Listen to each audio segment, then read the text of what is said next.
In our relationship. What's a relationship? Oh, I did it. And when I got scared, but I thought, here's my I want to do that. So that was maybe Wait, okay. So you went that's what I was doing. If I could get everyone into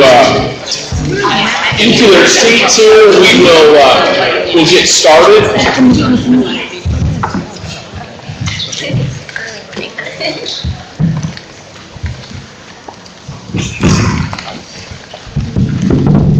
Well, welcome to our second convening of the day. I'm just as excited as I was this morning, so I'm got the enthusiasm still. So for those that might have been worried, it is still there. Glad that you are all here. I'm going to mention some things that I mentioned this morning, so sorry to panel members or anybody in the audience that's going to hear this for the second time, but I just want to make sure, just so that everyone kind of understands where we're headed, where we are, and so forth. But we are in what would be either you'd consider our 6th meeting today with both of these meetings, or the 7th, however you want to look at that.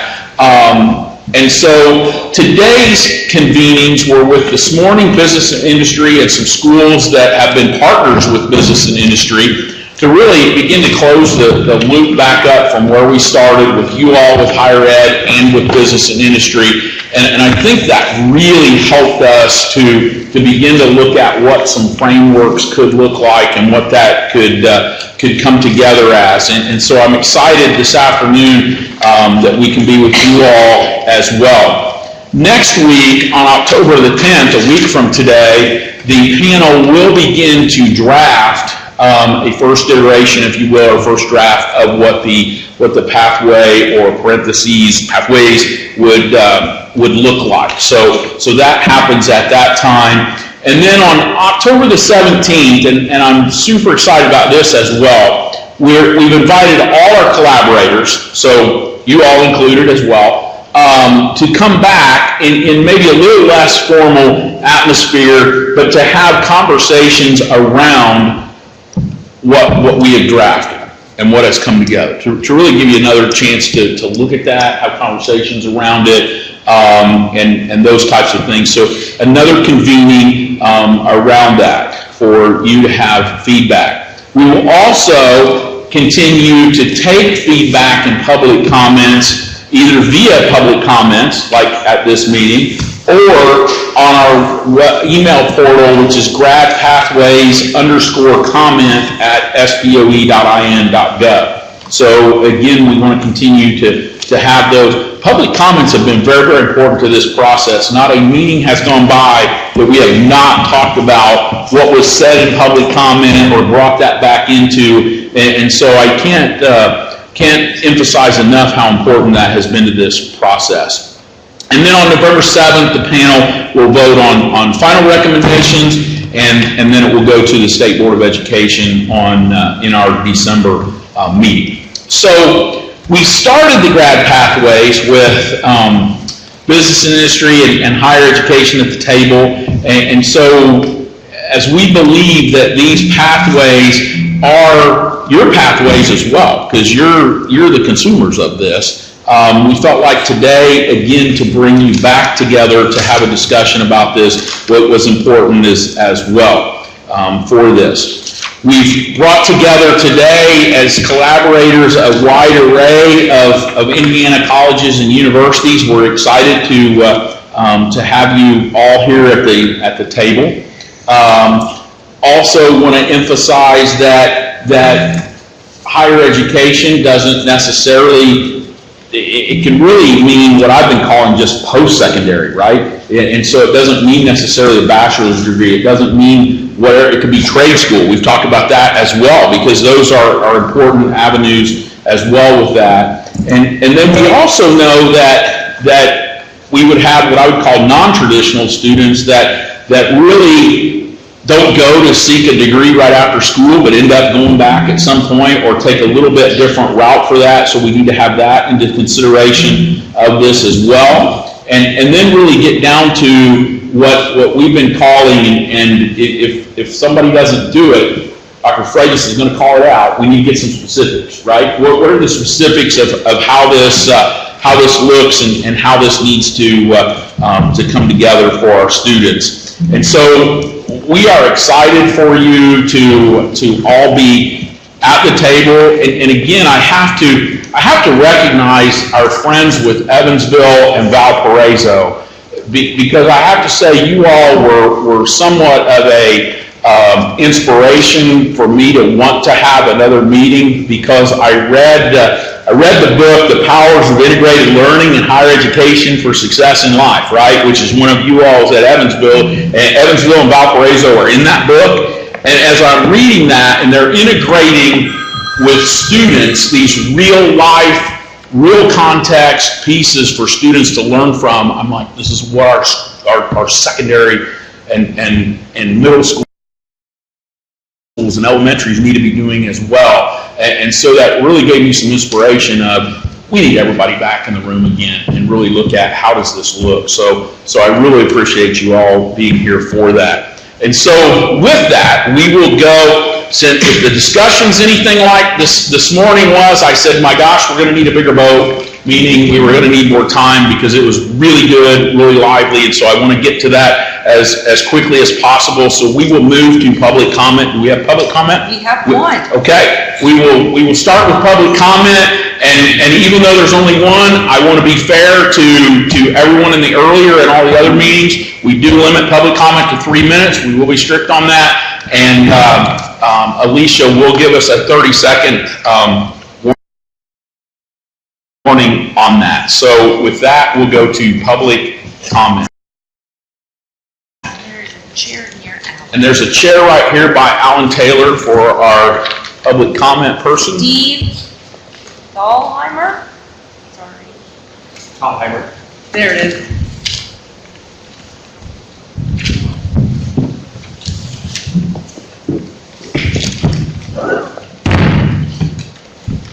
Good afternoon. My name is Steve Tallheibert. I'm the superintendent at Fairfield Community Schools, which is a district of about 2,160 students outside of Goshen in Elkhart County, up in the northern part of the state. In my 10 years in the district, I've witnessed our school community and our teachers try to become more and more responsive to the needs of students so that they are college and career ready. And the schools in the county have worked collaboratively to broaden business partnerships and learning opportunities rooted in the community. Our story is not unique. Many schools look at ways to implement early college or dual credit and associate's degree programs while in high school. Many education and industry learners acknowledge that students need more career exposure and work-based learning experiences. Schools recognize that AP and IB courses are a must for today's schools, but so are vibrant CTE, career tech programs across various sectors. It is with an eye toward this diversity of learning and the differentiation of pathways students choose in our schools that the promise of flexible and diverse graduation pathways proves so promising. At a time when ESSA provides challenges as well as an opportunity to reboot the educational process in Indiana, we have a chance to transform the way we look at educating and graduating students. A couple of examples to consider. A student can opt to take online her senior English, government, and economics courses while taking that time gained to use it out of school to complete a blended senior year with work-based learning experiences the first 2 hours of every school day. Then the student comes to school and completes a fairly traditional day, earning dual credits for an academic diploma. Another student takes a half-day core academic program and the other half of the day completes a CTE cosmetology course and is engaged in student leadership both locally and at the state level and even at the national level through Skills USA. A third student completes a traditional 8-period day with a good variety of courses, some of which have higher grades than others. But he volunteers at his church and at an animal shelter, and he works 4 or 5 days after school and on the weekends. Who among us would not say that all of these students are not career ready? It is this balance of schoolwork and real-world experience that proves so appealing about some of the international models. The nature of the courses students take can determine college readiness and whether students can earn college credits while in high school. However, the work ethic instilled by the various options students choose and the activities they may choose to participate in have just as much to say about their readiness for the workforce as the demands of college as the courses they take. We are joining many districts across the state in incorporating the work ethic certificate for graduates.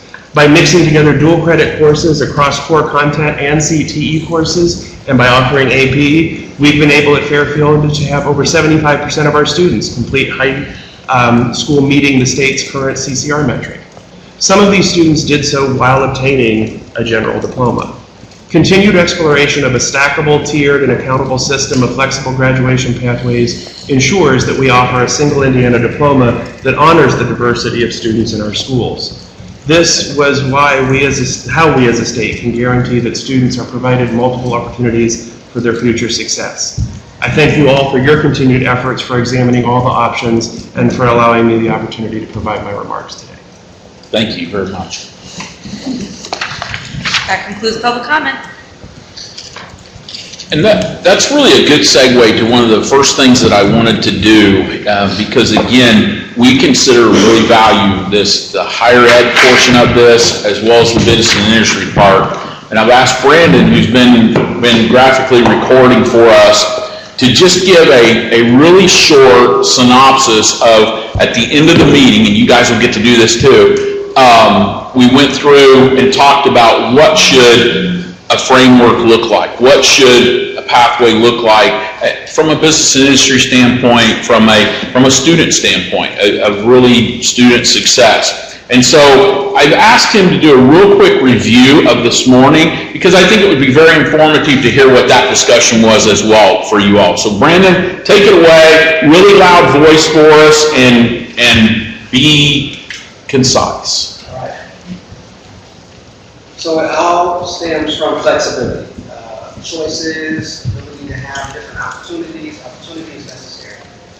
Within those opportunities and those various choices, standards, high standards and clear expectations to redefine what post-secondary looks like, to have rigor and flexibility. To keep all of those options seen as equal pathways, none outweighing the other. Housing and livable environments being considered beyond the classroom, beyond the school day. Credentials being a part that bolsters real skills from real partnerships developed by, and real metrics developed by those partners. This not being just another thing to add, but seamless and relevant to the day. The framework, again, is always flexible, but includes those 4 main skills and the 4 F's: feasibility, funding, framework, and of course flexibility. But the biggest thing was about hooking the students in, making sure to have their attention, to help them explore, and to maintain and ensure that the skills that they get, those intentional skills, are skills that not only they can build on, but will always be useful throughout their life. And for the system itself to be strategic and in their coordination, and above all, granting permission to do the good work and eliminating the talk about these kids versus those kids, because they're all our kids.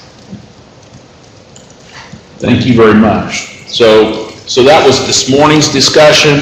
You also had emailed to you ahead of time, and you have them at your tables as well, the recurring themes from our other meetings and considerations from our technical specialists that we had at our last meeting as well. So with that, I would say let's just dig right in and have a discussion around what does a pathway look like from the view of post-secondary higher education. So there's my broad question for us to get this party started.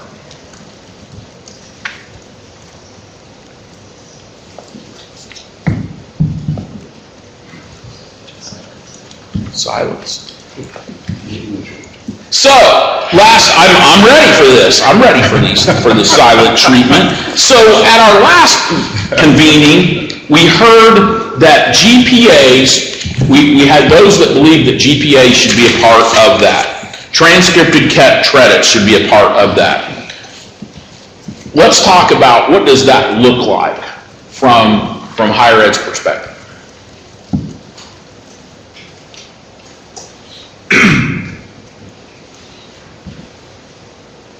I'll start. Shane Davidson from the University of Evansville.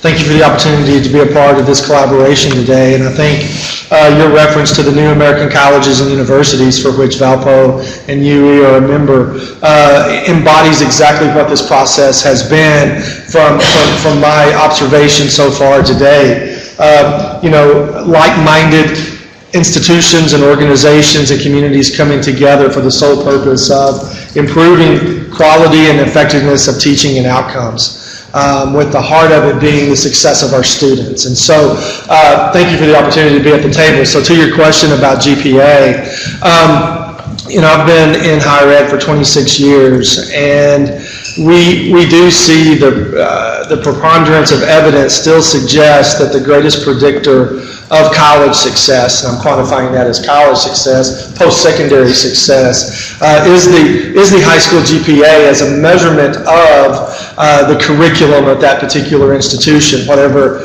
path they might have been on at that time, whether it be the Core 40, a technical and honors, an IB, what have you.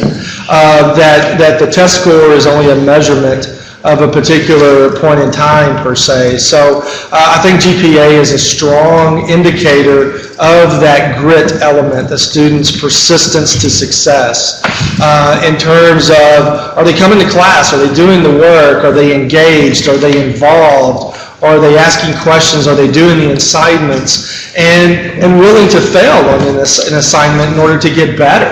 That's measured through the grading instrument, whatever that it may be. I also think, as a caveat on the other side of that, although important, I think GPA is more important than test score.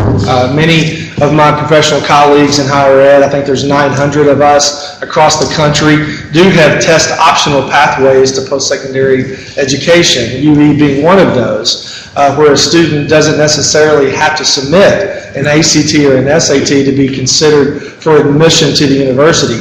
That's something that they would elect to do at the time of admission, and then we would evaluate them based on that selection. Again, the GPA carrying larger weight in that scenario in terms of admissibility to an institution. So all that to say, GPA is still a strong indicator for me and for many of my colleagues in higher education. Kay Bales, Ball State University. I certainly will echo the previous comments. National research certainly indicates that a grade point average is a better predictor of future academic success than a standardized test score. And our own research of our students and their outcomes certainly supports what is trending in the national literature of the high school GPA being a better predictor. So whatever pathways may be set out, I do think high school GPA is an important component. John Newby with Ivy Tech. I'll throw out a number. We did a study a couple of years ago at Ivy Tech to determine how the GPA might be weighted in terms of incoming students as opposed to placement testing, which we had done for years and years before that. And based on this national review that was done and conversing with our faculty and program chairs and so forth, we arrived at 2.6 on a 4-point scale as a GPA, which will admit most students into program-ready curriculum. There are some exceptions for college-level mathematics courses. Now, my position specifically at Ivy Tech involves the dual credit programming. So we use that 2.6 as well as an opportunity for students to qualify for many of our dual credit opportunities at the high school level. We have a 6-semester requirement, so we can really only use the GPA for high school seniors on the dual credit side. But it is a figure that we've used. I know IU uses, I think, 2.7 for their dual credit opportunities, but I just thought I'd throw a number out there. Chris Long Davis, Purdue University. So, well, I echo the sentiments of many of my colleagues. I'm cautious to have a minimum GPA. I appreciate where you're going with the minimum GPA, only because what underlies a GPA is a lot of other contextual information. What's the strength of curriculum? What courses did the student take? And, you know, a 4.0 GPA without a rigor of curriculum is very different than a 3.0 with a very rigorous curriculum. So I think there's some context. As you mentioned, the transcript piece is also very important, not just the GPA, but it really is the breadth of what were those experiences and what preparation went into whatever said GPA is. Yeah, I would echo that as well. I think the evaluation of a transcript and a GPA is more an art often than a science. It's hard to build a standard formula in Excel or anything else that interprets a GPA entirely accurately. For us at Hanover College, much like Evansville, we offer a test optional admission to students, which relies pretty heavily on the GPA. But within that, we're doing evaluations of the grade trend itself. So all 2.9s or 3.3s are not created equal.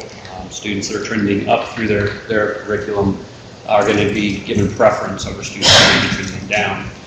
We also spend a lot of time looking at what we refer to as the core academic GPA, which for us are the courses that align with our degree requirements, our graduation requirements.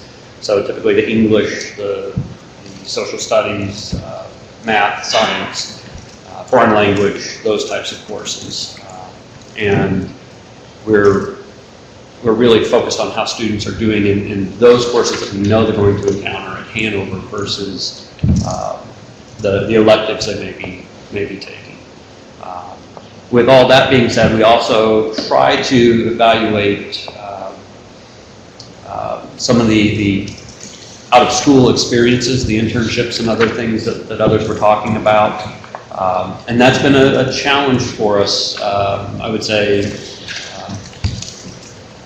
to really interpret what the experience for the student has been in those programs. We want to value them, and I think we do, but it's been difficult, I think, for us to differentiate between the experiences that different students have in those types of programs.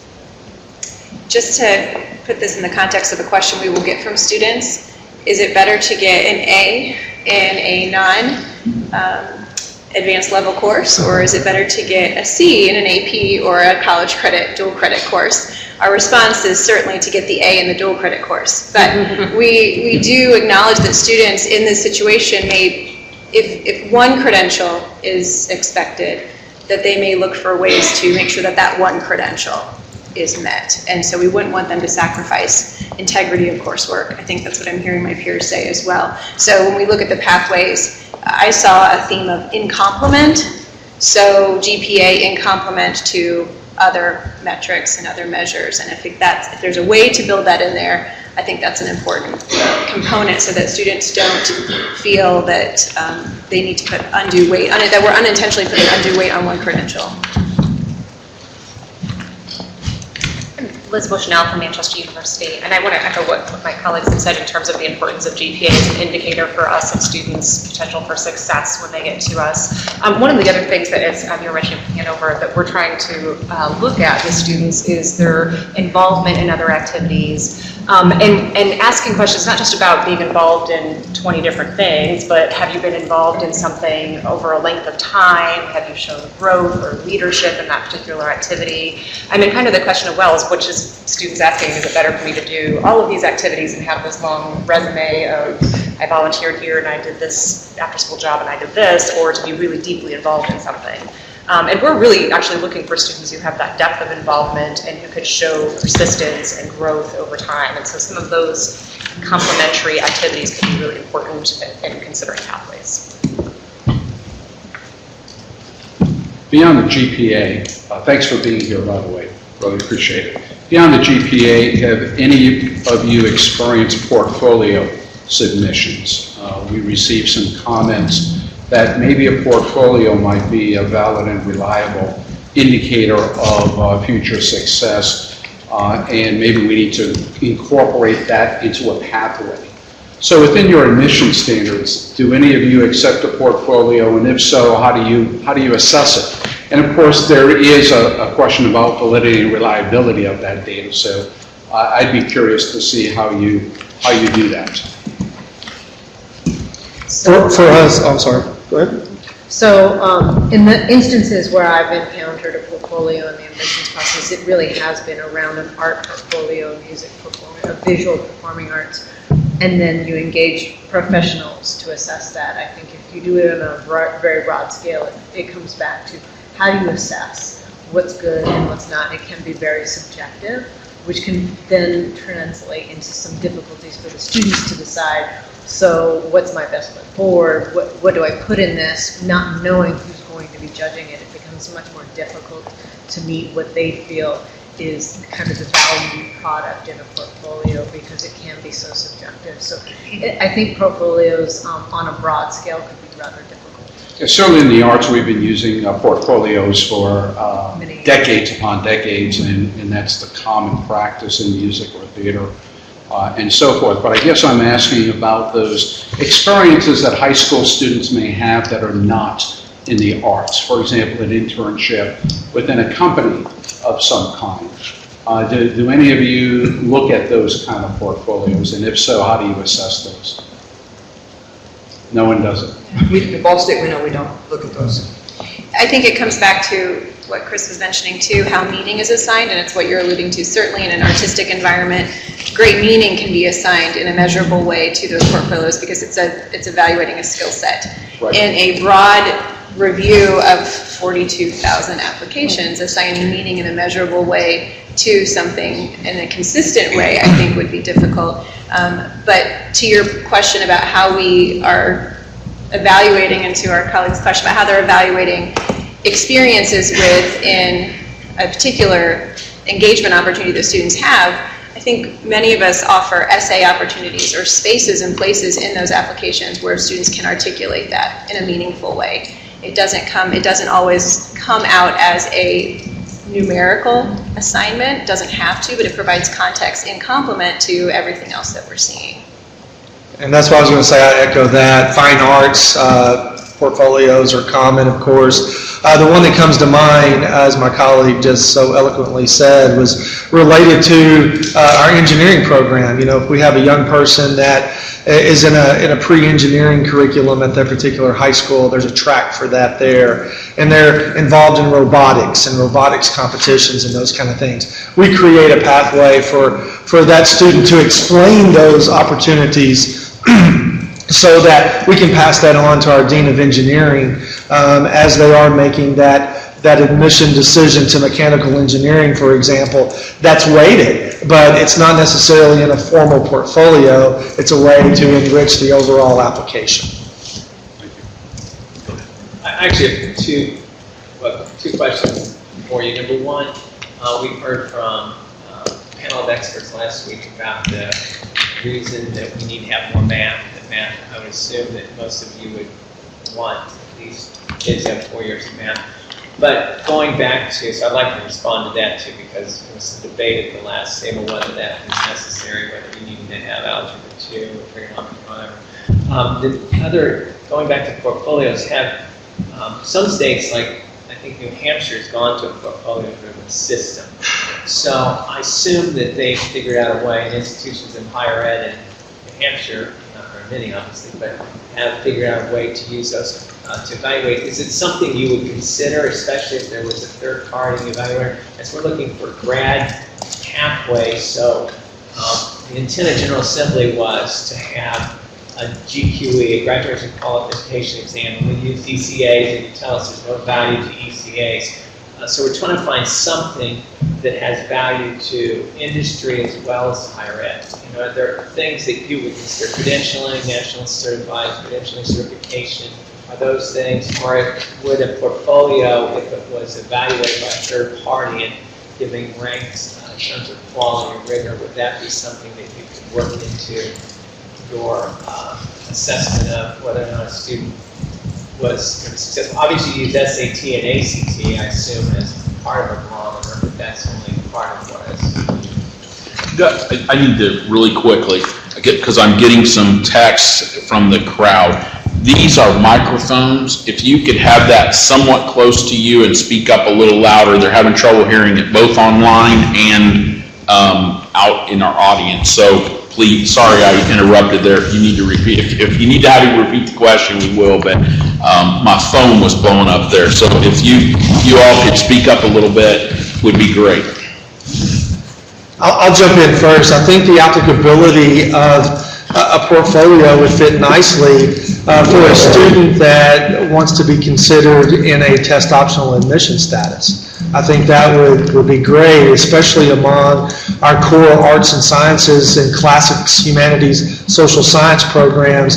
I think we could weave that in, absolutely. I think it'd be a good fit. I think it could be a little bit harder in some of the professional programs, especially health sciences. I'll have my colleague, Dean Kessler, speak to that, because so many of that evaluation is in harder numbers, GPAs, test scores, outcomes related to what their ultimate goal is, PA, PT, DNP, MD, all of those things, that the evaluations are tougher and more competitive. For example, in trying to weave in the conversation about math, I'm a firm believer in 4 years of math, and where it's really program specific related to grades and test scores and those things versus portfolio. I'm just going to give an example. We're a partner with IU for the Bachelor to MD program. As many of you may know, the new Health Science Center opening up in the Evansville area, 4-year IU Med program there. We're going to be offering the PA program. We have about 60 applications for 8 spots for the BD-MD program. A lot of students with 4.0s, but I can tell you if they didn't have calculus in their senior year, they didn't get a look. So my support of what the program path is, math is very important, but also how do you weave into the classics and humanities and social sciences and an evaluation instrument.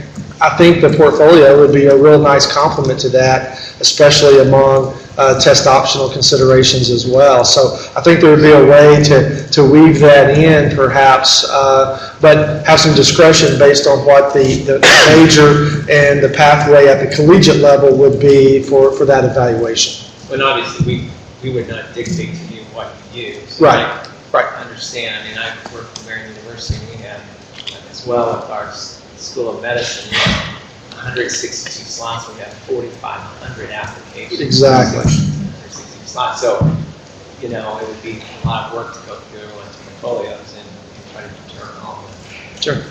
Well said. I think the other part of the difficulty with the portfolios is the way in which at Ball State that we do our admissions, and we have an admissions office that takes care of most of it, other than in the fine arts areas that actually do look at the portfolios or have auditions for students to get into those specific programs. In the other areas, they basically make decisions on admissions, and then the students are then indicate the major that they want to be in. If the portfolio, they wouldn't have the expertise to look at a portfolio for someone going into English or someone going into chemistry to know whether or not those folks are going to be able to be successful. And we would need to actually then hand those off to departments, and the time frame that it would take to make those kinds of decisions, I think, would really potentially slow down the decision making and slowing down notification to potential students about whether or not they've been admitted into the programs and the institutions that they want to be there. That to me would be one of the, even with the third party that's evaluating it, I think would make it difficult and may not have any more advantage than what the GPAs do. And what Kay didn't mention with our GPAs is the fact that we don't take the high school GPA, we actually calculate our own index from specific courses. So the electives are not necessarily part of that calculation, so it's very specific on the courses that are included. That's been a pretty good indicator of what's there. There are values to portfolios, but I'm not quite sure how it would fit into what we try to do to make decisions about whether or not they could be successful in a college environment, which is what our decision making is about. Yeah, I would echo that for us, when we go through the admission process, we're going to use anything that gives us a better, deeper sense of whether the student's going to be successful and graduate from the institution successfully. And that's really, when we go through the admission process, the question we're trying to answer. If we feel that there's a preponderance of evidence in the application that you're going to be successful and graduate from the institution 4 years later, we're going to admit you. And the portfolio may play a role in that, but I agree there'd be challenges in evaluating portfolio on the college side. Possibly a third-party evaluator would help with that, but we're only going to use it insofar as we can see evidence that when we're admitting based off this, that it does translate into success later on. And so we'll be doing our own assessment of that on the back end. So I think it's a difficult question to answer exactly how it would fit into the process. The first couple of years of accepting portfolio would be a challenge to figure out exactly how to evaluate them, what they mean, and which students are the ones that kind of rise to the top or something like that. And truly the benefit of a portfolio is that personal reflection and growth piece. And so if the students are not really prepared to do that, or that doesn't become part of embedded in the portfolio, what then it becomes is just, again, another piece of their application, which is a listing of the activities they've been engaged in and the review of assignments that have been graded. But unless we could make sure that that other piece of that, which is so valuable, is a part of it, I'm not sure that it's going to really give us the information that we would want. Well, I guess I'd look at, we moved in the portfolio, especially in terms of career tech type things. If you were in a career pathway and we're not able to receive an industry certification, but could demonstrate competency, that would have, I'm not talking just a chronological, I took a class in this, but demonstrate, even through the portfolio process that they have mastered those competency. It could be given, acceptable as in lieu of, maybe because maybe there wasn't enough time in a high school career to get the certification that would be appropriate or whatever credentials.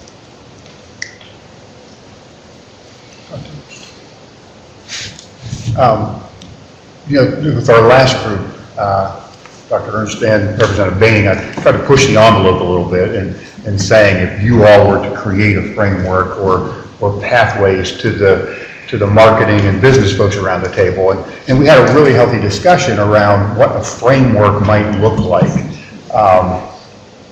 I would probably, and I'm probably lean a little bit biased, that conversation really leaned much more towards students that were not pursuing a four-year college education. So I'd be really curious to hear what a framework from your perspective might look like. One of the other parts of our last conversation was, we have a tendency to kind of separate kids into college-bound and non-college-bound, and if we were able to kind of blow up that paradigm and to really say, we're looking at all kids, and are there some things, and that's, I think, where the portfolio piece came into this conversation. That was just one idea where maybe there was commonality between higher ed and the business area. Is there a way that we can design pathways or a framework that would be relevant to all students, whether they're looking at considering a four-year college program or a two-year or heading directly into the workforce? But coming from your lens, if you were to kind of put that framework together, the various different pathways, what might that look like? Is it strictly GPA and transcript? I think your comment was great in terms of how do you judge success or potential for success, grit, perseverance? Is it only through GPA and rigor within the course selection of the student and college entrance exam? Is that it? Is that what the pathways need to look like? Or are there other ways that we can get at that student's potential for success that may be less traditional than what we've used historically? Yeah, I'll throw an example that was in the legislation. Is actually we envision, especially for higher ed, a remediation-free score on ACT or SAT. Not set by the state, but College Board would be, and the ACT could set that score. That obviously would be one thing that I would think you guys would look at and consider a fairly reasonable way to look at as a pathway into higher ed. We also looked at IB, advanced placement. There's a number of things. A lot of the pathways that were mentioned in the legislation were easy, probably no-brainers for kids that were going to go to higher ed or that really had the ability to be successful in higher ed, because AP, getting a combination of a number of AP courses or dual credit, combination dual credit, like I said, IB, all of that is kids that are going to have more academic ability, and we're trying to figure out how we blend that with the rest of the population of kids. So we don't just have one pathway and everybody else, forcing everybody down one pathway. So as I'm listening to you all, one thing that occurs to me is that Ivy Tech is a very different organization than most of the 4 years, obviously. And so when we talk about portfolios, it's typically in the form of prior learning assessments. And those do take a lot of time. To Marilyn's point, we don't even require a high school transcript for admittance to Ivy Tech. We are open enrollment, and even for us to require a high school transcript in some cases is an obstacle for students to overcome. So as we're discussing these pathways, I want to be clear that any admissions requirements that Ivy Tech has not only has to look at the traditional 18-year-old student, but also those individuals who are returning to us at 45 or 50 years old, who are coming back to us. So clearly we can't have a one-size-fits-all. From a portfolio standpoint, we do encourage the portfolios because of the prior learning assessment. We want to make sure that students are getting credit where they have already earned those competencies. I think the portfolios are also very helpful for students who have a CTE background and want to show what they can do and what they are able to accomplish. So again, I don't know that there's a one-size-fits-all that will work for Ivy Tech and a traditional four-year institution.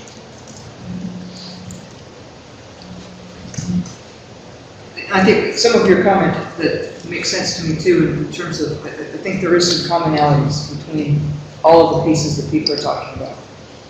To me, the piece that's most important to look at from the pathways process is the expectations of rigor that takes place throughout that high school experience. And I don't care whether they're going in, expecting to go right into the workforce, or whether they're looking at higher education. In both cases, we need educated people.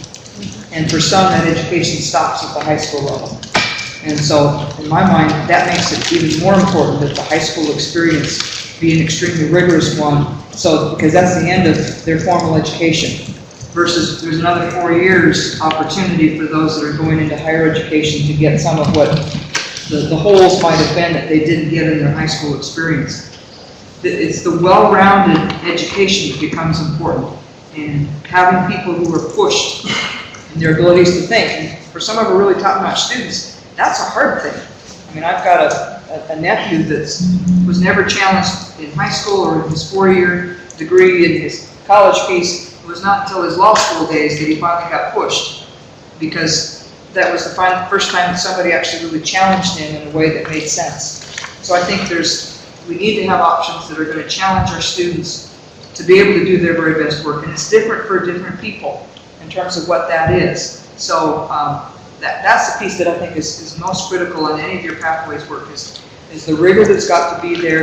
It's got to be there for all students. Shortcuts are going to hurt us as a state and as an economy. We need to make sure that they're all getting that solid high school education that has them ready, whether that's the end of their formal education or whether it's just the very beginning of where they're moving in terms of what's there. Do you have thoughts on how to measure that rigor in a non-academic kind of setting for those that may be pursuing a more CTE kind of option? I mean, how do you, if we're talking about credentialing or if we're talking about portfolio, we're talking about how do you get, I mean, I can see when in an AP course, or a credit course, how we get at rigor, but how do you get at rigor in the more non-traditional kinds of opportunities? And there's a variety of ways that you can do it. I mean, one is that our teachers who do an outstanding job. I spent 12 years doing that in the state of Iowa, and so I recognize what's required and the expectations that are involved. It was middle school that I did for those 12 years. But it becomes the high expectations that need to be there for all students. Now, all comes with different abilities, but we need to push every student. And that's the hard part of a good quality education, is to make sure that they all have things that are challenging for them as an individual. For some, it isn't the AP course. For others, it is the AP courses. But it's a matter of being able to provide those challenges and expect them all to be able to learn and to set those standards high, maybe pushing them harder than what they think they're capable of being pushed, to be able to get them to reach their full potential. It can be, you know, the portfolio kinds of pieces. There are schools that are using a project-based process. That can work. But it gets down to asking the students to reflect upon, getting back to the comment that was made, they need to be able to reflect upon their experiences. They need to be able to share what it is that they have learned and to recognize what it is that they've learned. And that there can be a high level if they're working in an internship kind of thing, what have they gotten out of that? And some of that depends on the employer in terms of what their expectations are. Are they making copies or are they really working? That's a huge difference in terms of they had an internship, but they were running back and forth to the copy machine, so they got really good. Their education was how to run the copier, take care of the jams that come up in the process. It wasn't really working in the field, and sometimes it's hard to get people willing to have them do. But there are opportunities for students to write and to reflect and to do some other, some of their projects that they can do with, it's like a science fair project. It gets down to, can you explain your project to somebody else? Those are other alternatives to make sure that the rigor is there. Measuring that from our level becomes difficult. But I think if it gets down to the situation of being able to say, what are we doing to educate our students as they get through high school and making sure that they're getting out with a quality education, no matter what their direction after high school may be. And I would assume a good part of that is cultural more than it is, program or process specific. And you talk about high expectations and being pushed by teachers, and to me that's a cultural kind of issue.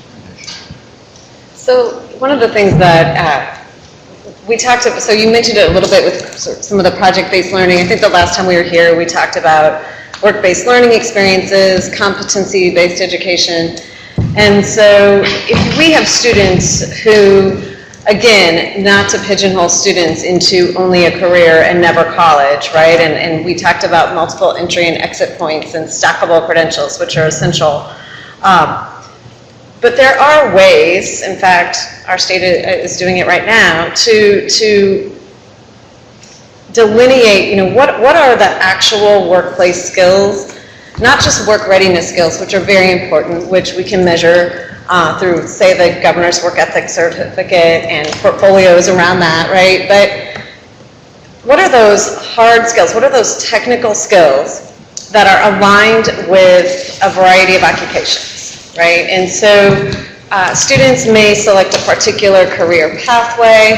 They might do CTE coursework, dual enrollment, dual credit coursework, work-based learning experiences, and based on what that career pathway is, what those occupations are that they're really going for, we can take a look at what are the skills that the employers are saying are critical for success in those occupations. And then the students can demonstrate competencies either through the work-based learning experience, classroom experiences, and or a portfolio, potentially a project as well. And they can earn credit through that, they could earn some credentialing through that, but the point is, and we heard that the last time too, when some employers really care about a particular industry certification. Some don't care.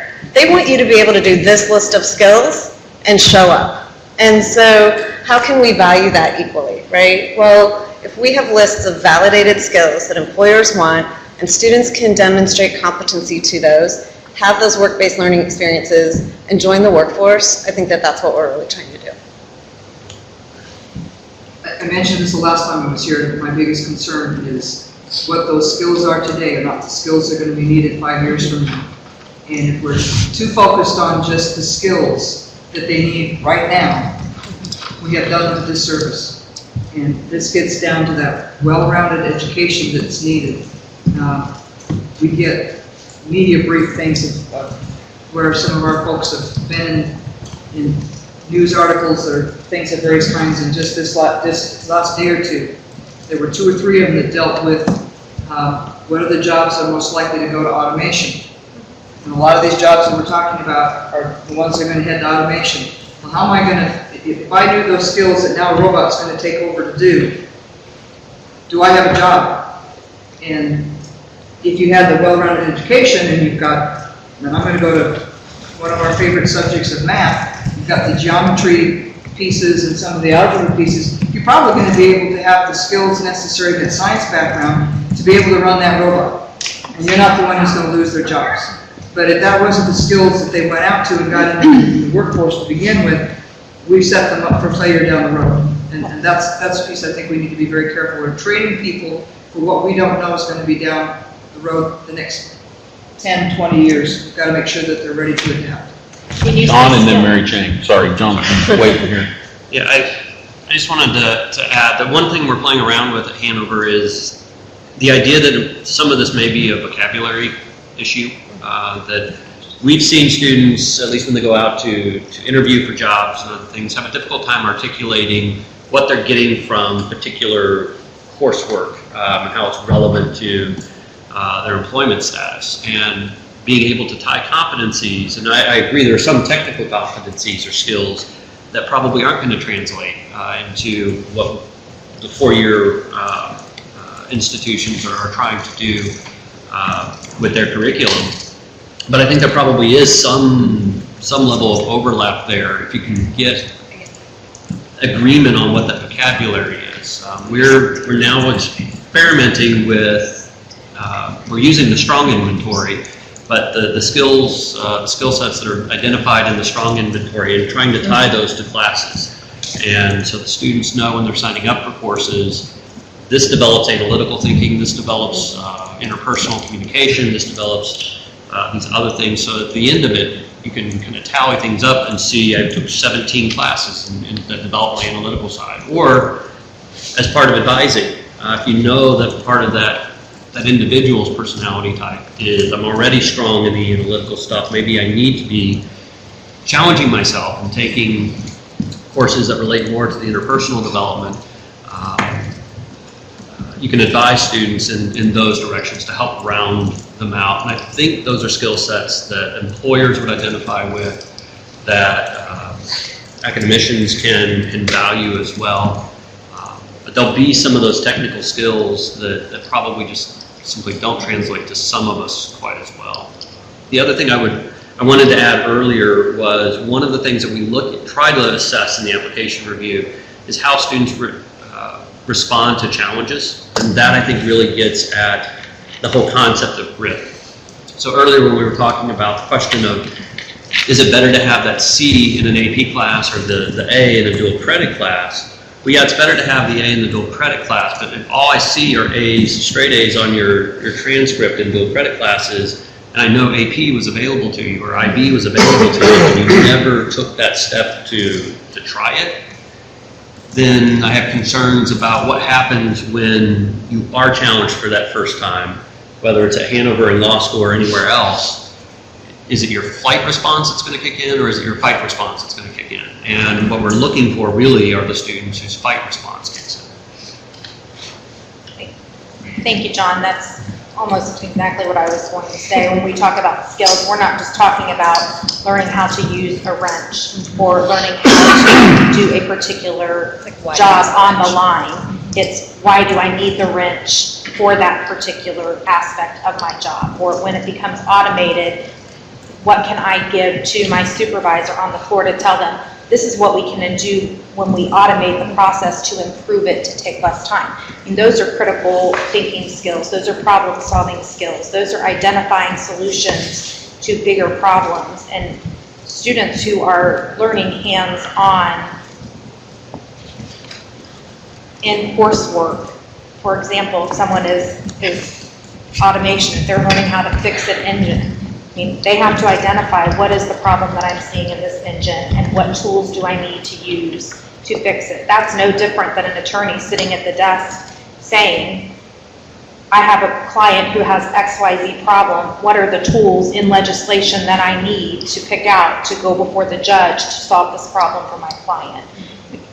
We hear in law school all the time, on a daily basis when I'm in class, I hear my professors telling me, you need all of the tools in the toolbox. We're giving you these tools in the toolbox. So it's very relatable regardless of whether you're talking problem solving for an engine or automation or manufacturing processes, or whether it's problem solving for a client in a courtroom. This conversation also makes me think about what we were talking about earlier with portfolios and how we might use those in higher education. And I think for us, it's a matter of students being able to have that reflection, to be able to connect what I learned with what I do. And that is something that I think could be really, that could be demonstrated from students, getting different types of experiences in various pathways, and they're able to articulate their learning with how they apply that in all types of settings. That's really demonstrating to us that students have that ability to succeed that we're looking for. And in college, you have capstones. Right. Mm-hmm. So, could there be a capstone project as part of a requirement for high school graduation? I think that's just something that could be considered. Well, and I think that's where the intersectionality for higher ed, those institutions who are doing the holistic review are trying to dig at that in essays, in some of these activities, responses that they get from students, is to dig at what have they learned, how are they translating that, either from an activity, from an internship, and how do they articulate that? So I think that's what the portfolio might be trying to drive at a little bit, is that same skill set that we're looking for a student to be able to articulate to us when they write an essay, when they tell us more about themselves. Have you overcome a challenge? We're looking for those elements, and so I think we're talking somewhat of the similar things that we're in higher ed often trying to dig at already through some of the pieces of the applications that we're asking from students, even on a letter of rec, have an individual who knows this student help to articulate how this student has taken content, knowledge, and translated it into problem solving, soft skills, and those types of things, which I think is essentially what we're almost trying to dig at with the portfolio here. And so I agree. I think Christian make a good point. What we're hearing, I think we all know that employers are looking, kids have to be able to innovate, problem solve, communicate, be analytical. So, and as we go more toward learner-centered pedagogies and project and community-based learning, I know in certain states like New Hampshire where they look at competencies, they also have to show, some of their criteria is, did the student create an app? Did they solve a local problem? They have criteria, so maybe part of the challenge is thinking about, we know what the learning outcomes need to be that you all want to assess. How do we come up with some kind of standardized or some kind of portfolio rubric structure that will allow the student to plug in how they've applied their learning and what they've gotten from it, because I think that would help them understand how to articulate what it is that they need to do, which is what business wants to know. How did you apply your content? We don't care that you mastered it. Another example is in Washington, for example, they start in middle school where students have to create an education plan that outlines their goals, what they want to be. We know not many middle schoolers know what they want to do when they grow up, but it's a starting place to think about how are your experiences, what you're going to do, outside activities, who you're going to volunteer, fit in with this plan. Let's keep reviewing it so that, again, it has more meaning, and then you can speak to that. Then you have them on the right pathway, whether it's the CTE student that knows how to apply the learning or whether it's the person wanting to go on to the four-year institution. They have a pathway, and they have felt that they have the rigor and the relevance to prepare them to take those next steps. So that's another thing we might look at, because that could build into something that then gets submitted to colleges and universities when they apply. What has been their plan on their path, their journey, if you will. I think Tasha and then David. Go. What you described, the scenario you described, maintains the rigor, I think, that we were all expressing. And I do agree that any form of a student's ability to assign meaning to any experience they have is a valuable life skill. I think of professionals who could go back and do this too, right? All of us.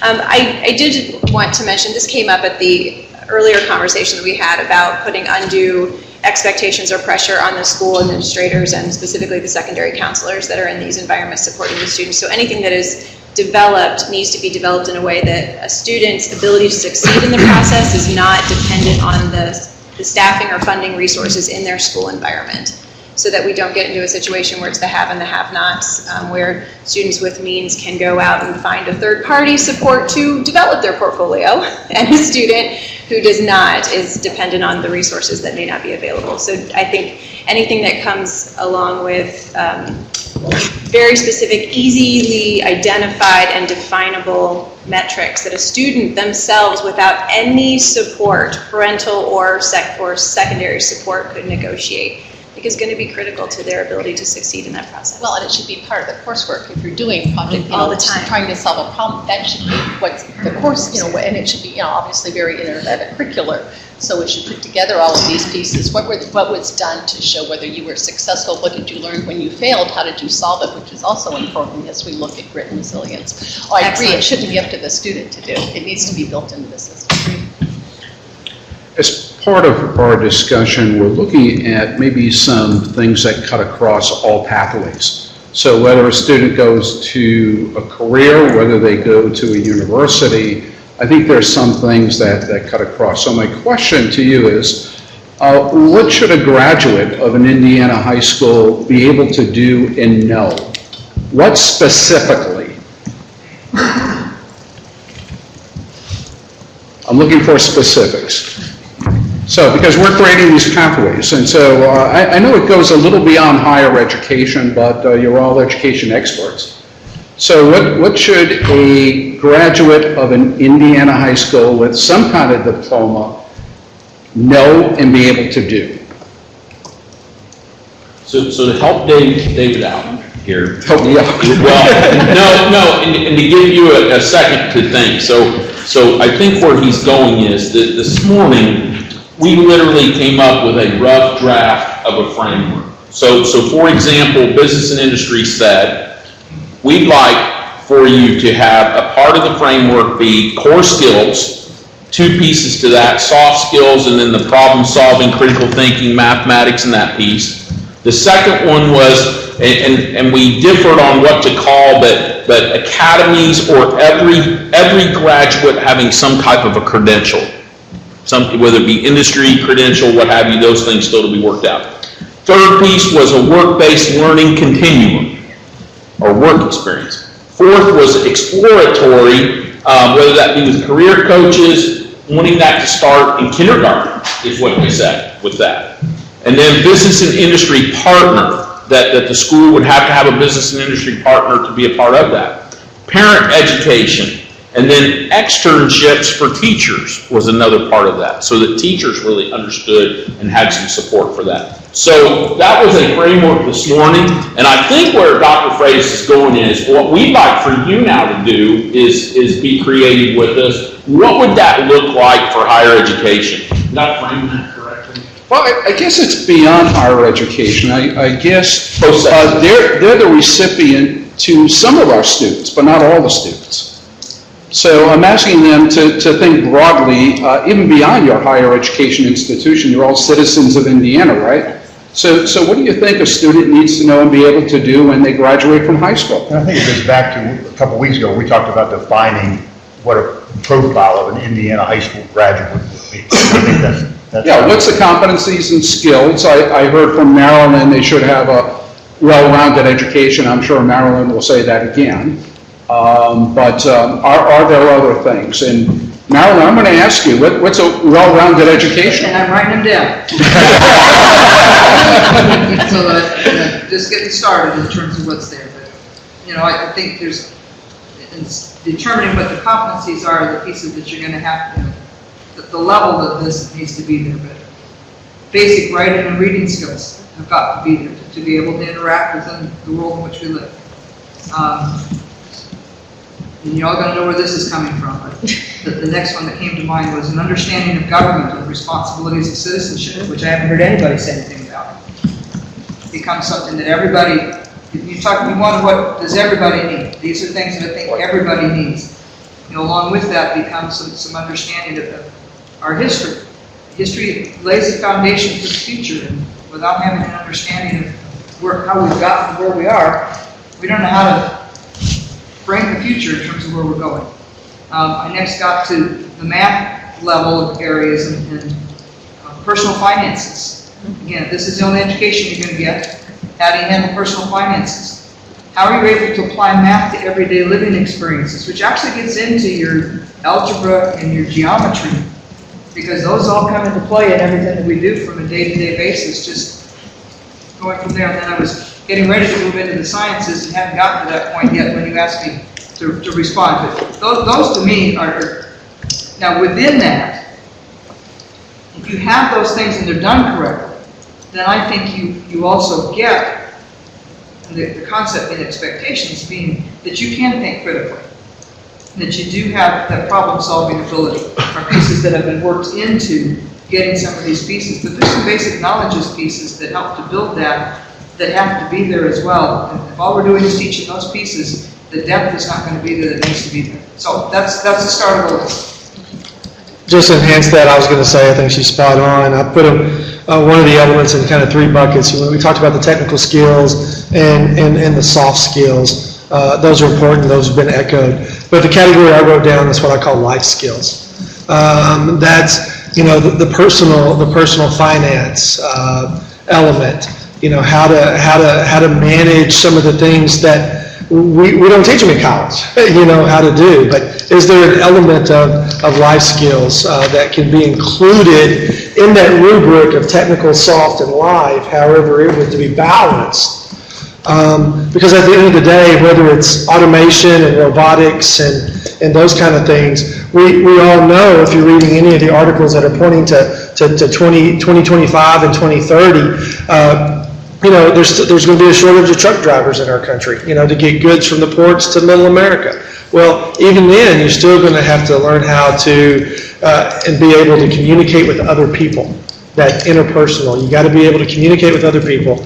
Writing. We talked about math. I believe in math. There's got to be writing, too. I mean, this is my plug for writing. It's not a pathway, but how's it integrated into the pathways? Writing is critical. Regardless, because somebody's going to have to write the manuals for the robots, in essence, at some point. So if we can include all the things that Marilyn said, but, that life skill component is important, I think, from my perspective. I think also, I was just going to say, evaluating sources of information, it's part of problem solving and critical thinking. It's in our standards, but I think it's really important too. Yep, agreed. Just to follow up, soft skills has been mentioned since day one in this committee, and I would argue even greater than GPA, probably soft skills are an indicator of future success in universities, and future success in careers, future success in life, and so it really cuts across. However, I'm not sure we've really been doing that in schools, K-12. I'm not sure at the university level, and I've been in universities for over 30 years, we don't do that. And so I was keenly listening to how you assess admission criteria, and obviously have multiple indicators, but not one indicator deals with the sort of soft skills. And so I just want to get your opinion that if a student graduated from an Indiana high school with some kind of certification or affirmation that they do have these soft skills, would that be a real big plus for higher education in Indiana or not? Speaking for Ivy Tech, absolutely, because we hear consistently from our business partners that students don't know why they should show up on time. They don't know the importance of showing up on time.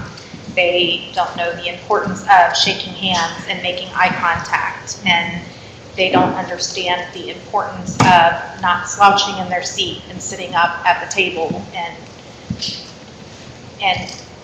I had the privilege of listening to Dennis Bland, who's the president of Center for Leadership Development, you may know, and he mentioned something that had occurred to him is some of these students don't know because they've never been told or they've never been taught, and the only models that they have around them don't know because they don't know and they've never been taught. So from a business standpoint, I think it would be very imperative to have those abilities. And to add to that, I think it transcends across, because I interview students for highly selective graduate programs who have those same challenges. Students don't really understand what empathy is or humility. So I think if there's a way to capture that, and those, it is not appropriate to email your professor and say, hey, you, but unless somebody has ever sat down and told you that's really not, it's not like you're having a text message conversation, and we begin to take those things for granted, and then we're appalled when we see those or have those come across. So I think something that would encompass what does it mean to be, whatever, a working adult, and what are those expectations could be very valuable across whatever pathway the student decides. You mentioned the New Hampshire model. I love what you were talking about, that this would all be built into a classroom environment, because it would take practice in every class, in every situation, in order for these to be developed, those expectations to be set. I think there are other models that were already referenced here. The IB model that talks about critical thinking, it's built into every class. Interdisciplinary thought is built into every component of that, as well as something like a theory of knowledge, which is the ultimate accomplishment of a student in that curriculum. There's also non-cognitive research that's been done that talks about realistic self-appraisal. Does a student understand that they have a positive self-concept, but they know they have more to learn? So, as well as negotiating a system, overcoming adversity was mentioned. Those are things that a student being able to self-reflect and be able to speak of is critical. Propensity for long-term goals. The research shows that a student needs to be thinking beyond high school, beyond post-secondary achievement. To really be successful, they need to have something in mind. And so what are they working towards? So I think some of that research can be informative into setting some of those metrics or some of those expectations here. Mastery goes on, mastery in a field, knowledge in a field to the point of instruction, that they know something so well, whatever the skill is, that they can instruct someone else on it, demonstrates that they have a skill set. And I would argue that every, student, person in Indiana should be sustainability literate and have a level of learning, back to the comment that a lot of jobs don't exist yet. We won't know, they won't be, developed for another 10 years. And if you don't have that lifelong learning, the ability to readapt, to keep learning and modify for whatever presents itself, that with sustainability literacy, you get all of the skills we've discussed today, as well as empathy, equity, and how to face the very uncertain future today's students are facing. Yeah, I would offer, just to follow up with what Sasha said, that I think that was very well said. And I think your question helps, I think, maybe highlight that the soft skills are the component that all the various outcomes share. And the technical skills may be different for those going into trade programs versus four-year liberal arts programs versus science programs. But the soft skills have to be there. Whether that certification would be of use to us on the college side, I think it depends on how those soft skills are defined, and really kind of going back to the rigor word again, how rigorous they're enforced through that process. If the certification lends value in our process and it helps predict success in our process, absolutely, it's going to be very meaningful to us. If it's set at a minimum standard that is below kind of what we expect for our incoming first-year students, then it's probably going to mean very little to us as we move through that process.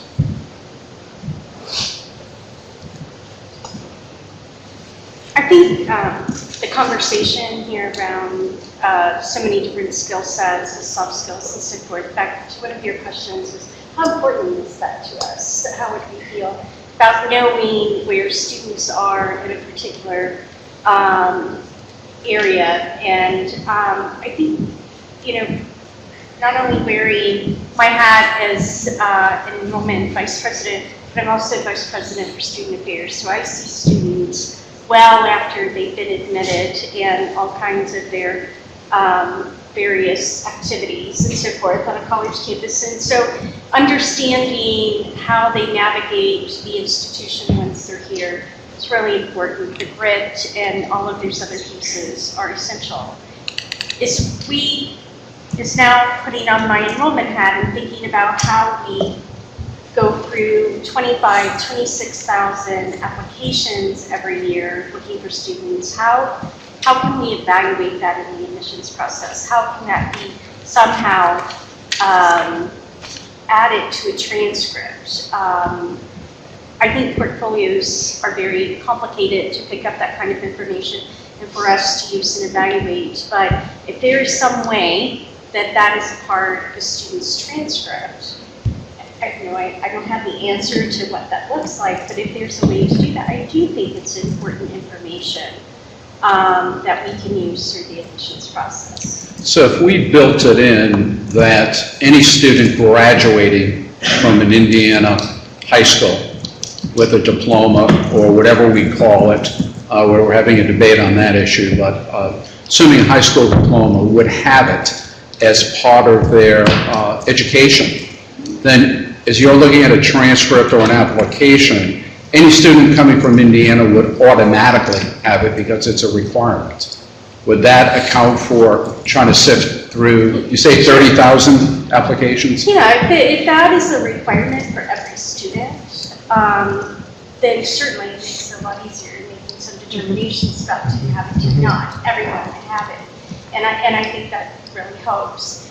I think another really key component to teaching some of the life skills and the soft skills is that when you just look at the resiliency of students and how they're persisting through higher education, in particular, higher education, and looking at the requirements that are coming onto our counseling centers, for example. If maybe students had some of these skills prior to coming to higher education, they would be more successful in a shorter amount of time.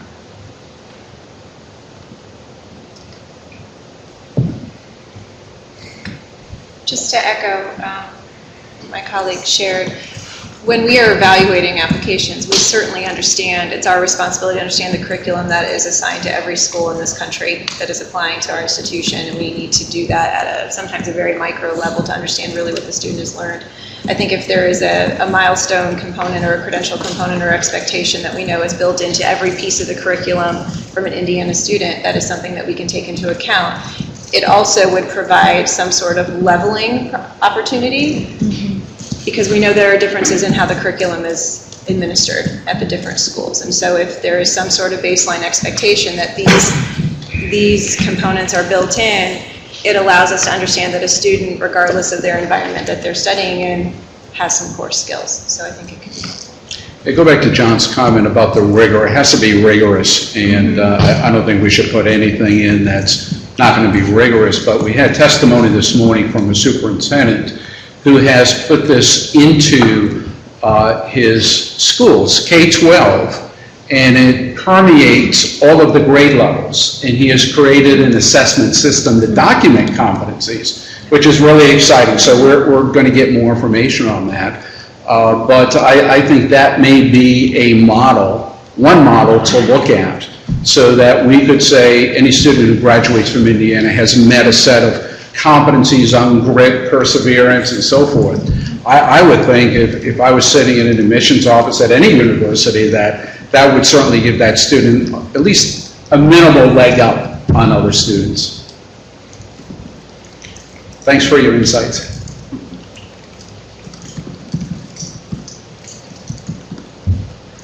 Wow, we are one quiet group. Anybody, anything else to add that you have not? It's odd for higher education not to be talking, right? Usually I just play on a couple of points that have been said. The whole idea of resiliency, that's a real issue on a lot of campuses when it comes to mental health. But it goes beyond campus. We hear from employers of college graduates that resiliency for people to have experienced challenges, overcome adversity, taken risks, that's an issue for them. And there are a number of employers that will speak to retention as an issue for some students because they were so new to taking that risk and being challenged and not really stepping up that they stepped out rather than try to fight through it. The other piece, and I think, Sasha, you mentioned diversity. I think one of the really important soft skills relates to that whole idea of cultural intelligence. Regardless of whether a student is college-bound or more of a vocational type bound, they're going to deal with diverse populations of various kinds. And to the degree that there's a mechanism for them to really think through, reflect on it, realize what some of the differences are and how they respond, I think that's an important soft skill. Yes. Yes.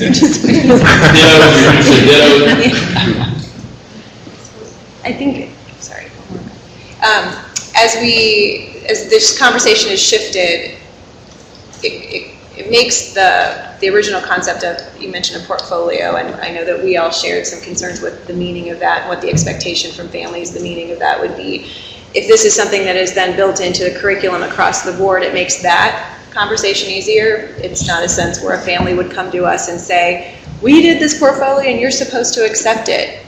It helps with that argument that, well, it's been built in. We can see how you've demonstrated these skills over the course of your curriculum. There's not one body of work that has to have meaning assigned generically.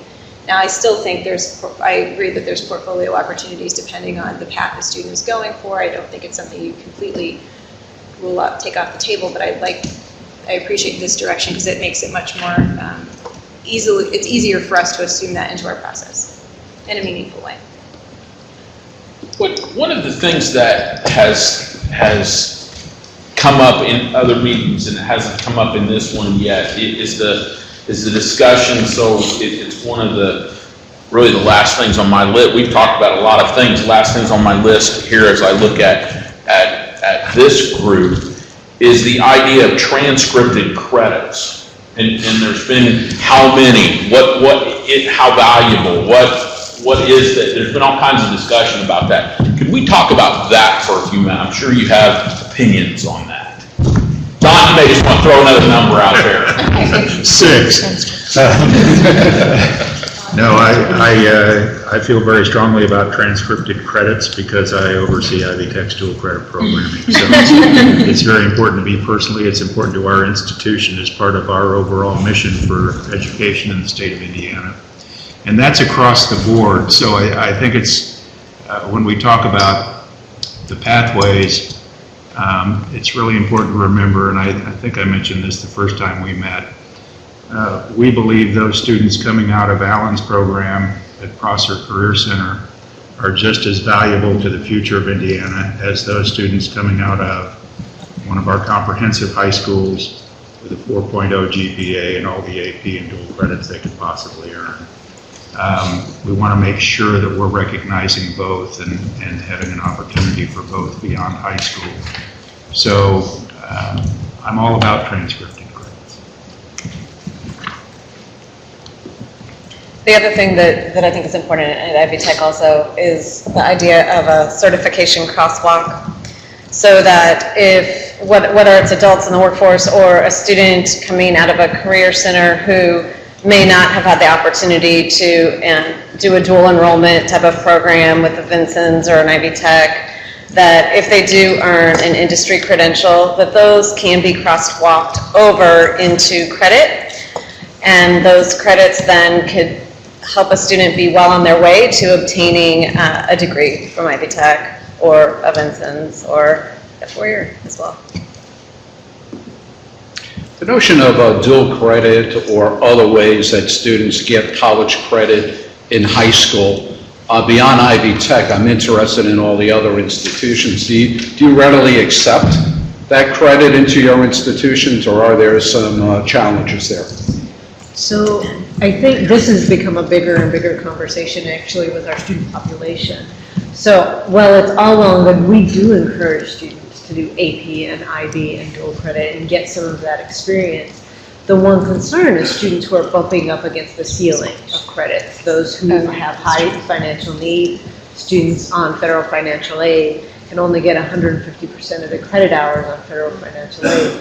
So if a student gets a tremendous amount of transcripted credit prior to enrolling in a degree program and then maybe changes their degree that sets them back, they're now running up against the 180 or plus credit hours that they can get federal financial aid. And so we're having the conversation, at least amongst our student population, at what point in time does it actually hurt a student's academic progress? Now, they can appeal, but not every student knows they can appeal their federal financial aid, but it can sometimes work against them. So there's that delicate balance of how much is the right balance of credit that a student can bring in. Are you then considering setting a maximum number of hours that a student could bring in from high school into your university? We're not looking that prescriptively, but we're trying to look at how many credits has ended up pushing a student into that upper ceiling. Where have they ended up not getting credit towards the program of study? Are there certain areas where students are bringing in credit and it's not matriculating in a way that's helping them? So we're doing some analysis on that. I don't think we want to be completely prescriptive, but I think we want to be thoughtful about how we help students to understand what they're bringing into the institution and how it can help or not help them. So these credits are for the either liberal arts or the major, correct? These aren't, you aren't saying, yeah, you can bring these credits in, but we're not going to count them to anything. These are... That happens sometimes. Yeah, So, that happens a lot. That happens. Because the student might not require that course in their program of study, so now it's credit that's sitting out there on their record, counts against their financial aid, but isn't going to count towards graduation in that particular program of study. Because it becomes somewhat meaningless if higher ed is not taking those credits in, right? We take them in, it just doesn't apply to... It doesn't apply to a degree, so in essence, they still go through the entire degree program, plus those additional credits don't count toward the degree, let me say that. And so we've got a lot of testimony from people, not only here, but on the State Board of Education, how important it is. But we've never really got into the details about whether higher ed is applying those to the degree. So you can accept them, but not apply those to the degree, and therefore they become somewhat meaningless, it seems. Marilyn? We got a comment order. Oh, I'm sorry. No, we are having the same conversations in our early college programs at Vincent University. We're being very mindful of the number of credits our students are coming out with, because it's more complex than just are they all been accepted, but how is that impacting their financial aid and their ability to persist towards getting a bachelor's degree? That's what we hope that they're going to get after they finish their associate's degree with us. And so it is a little bit more complex than just is the college they're going to go to, are they going to accept it in the major or towards general education? But is this going to impact them greatly? So we are having those same conversations as we academically advise them. That's similar to with AP courses. Right. State law Right. actually got involved in that, requiring public universities to accept it. 3, 4, they accept.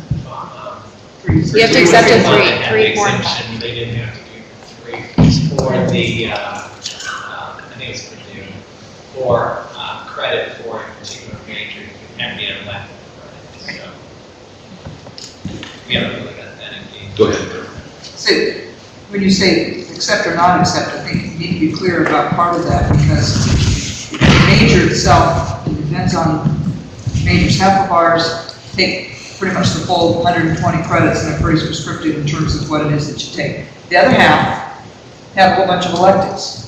So a student comes in with the electives, they're all counting towards graduation. They're part of their 120 credits. So it depends a lot on the major that they're going into as to in what ways they get counted. I think that becomes an important distinction to say, yeah, we're accepting the credit. The other piece I'll mention, it's been talked about the fact that Vincennes and Ivy Tech do dual credit, but so do we, and so do IU does a lot of it as well, in terms of providing these dual credit opportunities for within the high schools.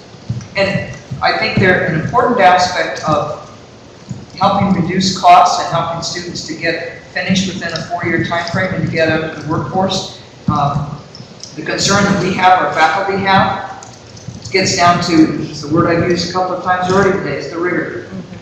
You know, when Sasha says something about an A and a dual credit and a C and an AP, and I'm thinking they should have been the same. The quality of that course should have been the same. It shouldn't have been that the AP was that much more difficult than the dual credit. I think sometimes it gets looked at as that dual credit is a high school course for which you get college credit. It should be a college course for which you get high school credit. And that's a very different way of looking at that. And those are going to be a very valuable piece to get them started if they're taught with that piece in mind, that this is a college course, it's college expectations, and you're getting high school credit for it. It tends to be the other way around at times where it gets, in places where it gets taught like a high school course where we call it dual credit and then we get college credit for it, is where we have trouble. The transcripts that we have in terms of accepting things don't say specifically this is a dual credit course. It's going to have whatever institution it was. Now, you can figure out if it was a dual credit course because of when it was taken. And if it was taken before the high school diploma was issued, then you know it was dual credit. But it's still a transcripted college course.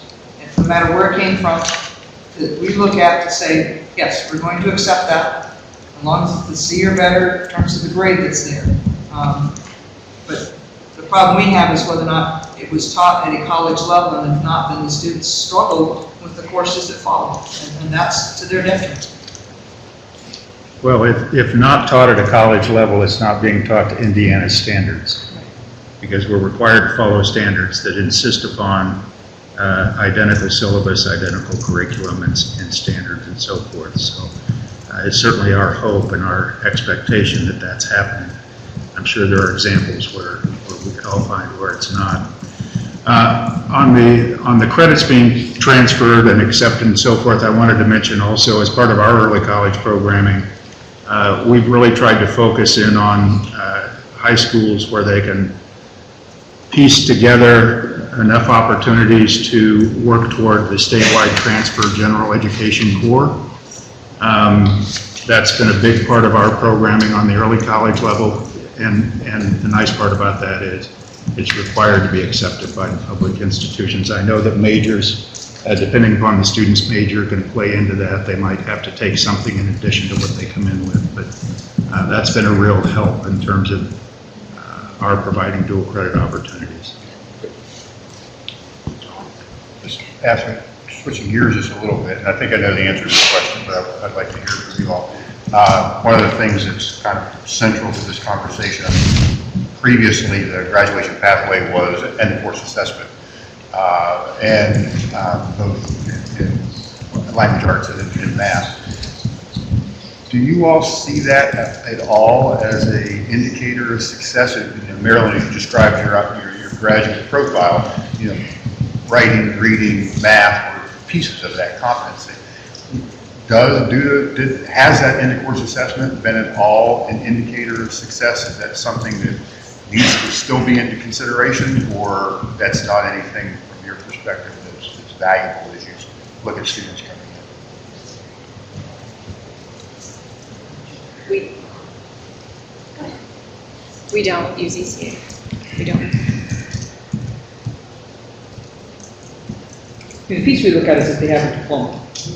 So if the assessments that are done mean that they have to be successful in that to get the diploma, then if they have the diploma, that's the only place where it would fit into our evaluation rather than the other way around.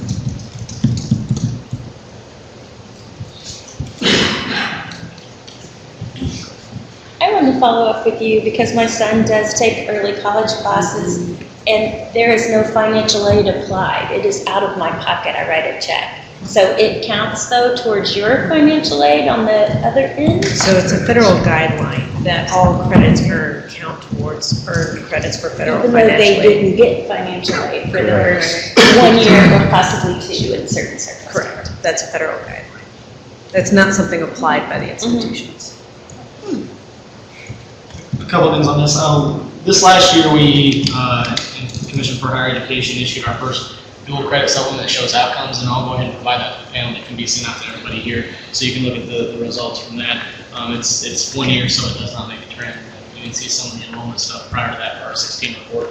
As for the 150% rule for financial aid, meaning that if you've taken 180 credits, you either have, if you're going on a 4-year track, you have to then justify why it's taking you that long to graduate.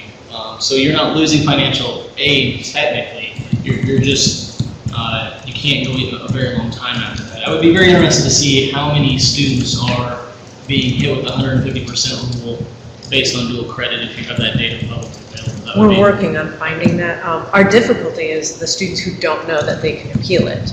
And so they go along and try to find other ways of financing their education and never report back to us that, oh, hey, I've hit 180, but I've still got another year's worth of coursework, so I changed my major. It's hard to suss out some of that data, but we're working on trying to define that for that same reason, because transcripted credit is transcripted credit, whether they came in as a transfer student or with dual credit as a freshman. So. And any number, it'd be nice to see who gets the 150%, and then, I'm sure your financial aid office is hitting them when they hit that 150%. We actually moved up our timeline for when we When notify students that they're getting close because of we've actually pushed that earlier. Yeah. So they're getting notified that they're approaching well before they're approaching, so that we can also advise them of their options. We are doing the same thing at Ball State. Well, we have not found very many people that are starting up against that financial aid rule, that federal guideline.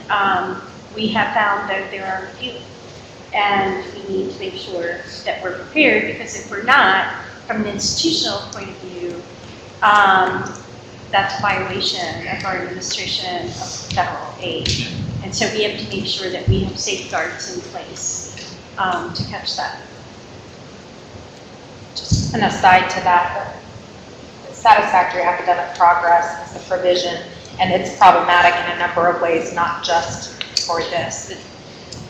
Ivy Tech has been discussing with the American Association of Community Colleges and with members of Congress about ways that we might be able to get some regulatory changes to satisfactory academic progress. I think it is problematic in a number of ways.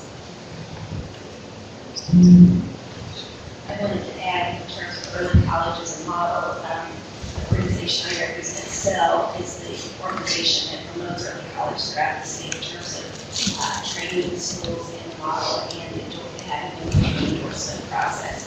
And one of the things that we're finding from universities who are being mixed in, Ivy Tech, but also within 4 years, would be that students that are being accepted into those universities from early colleges are the kids you want.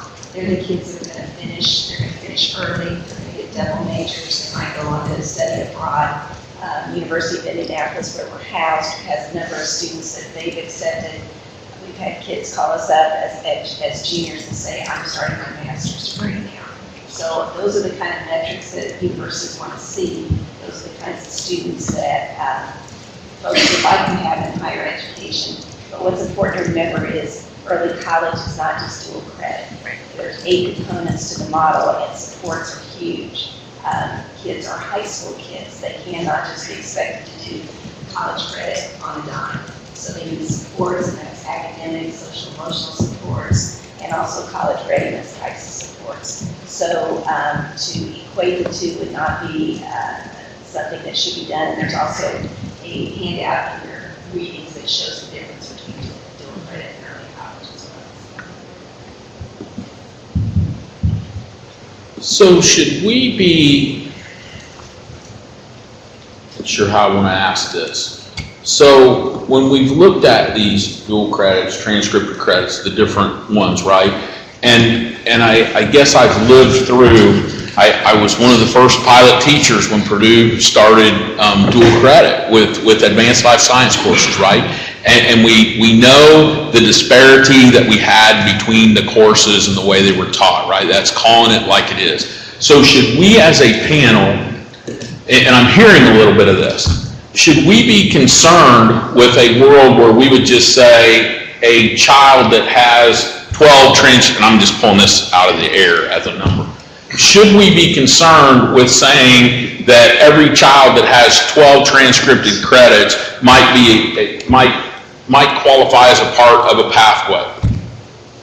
My question is, do we need to be concerned about the quality of that dual credit?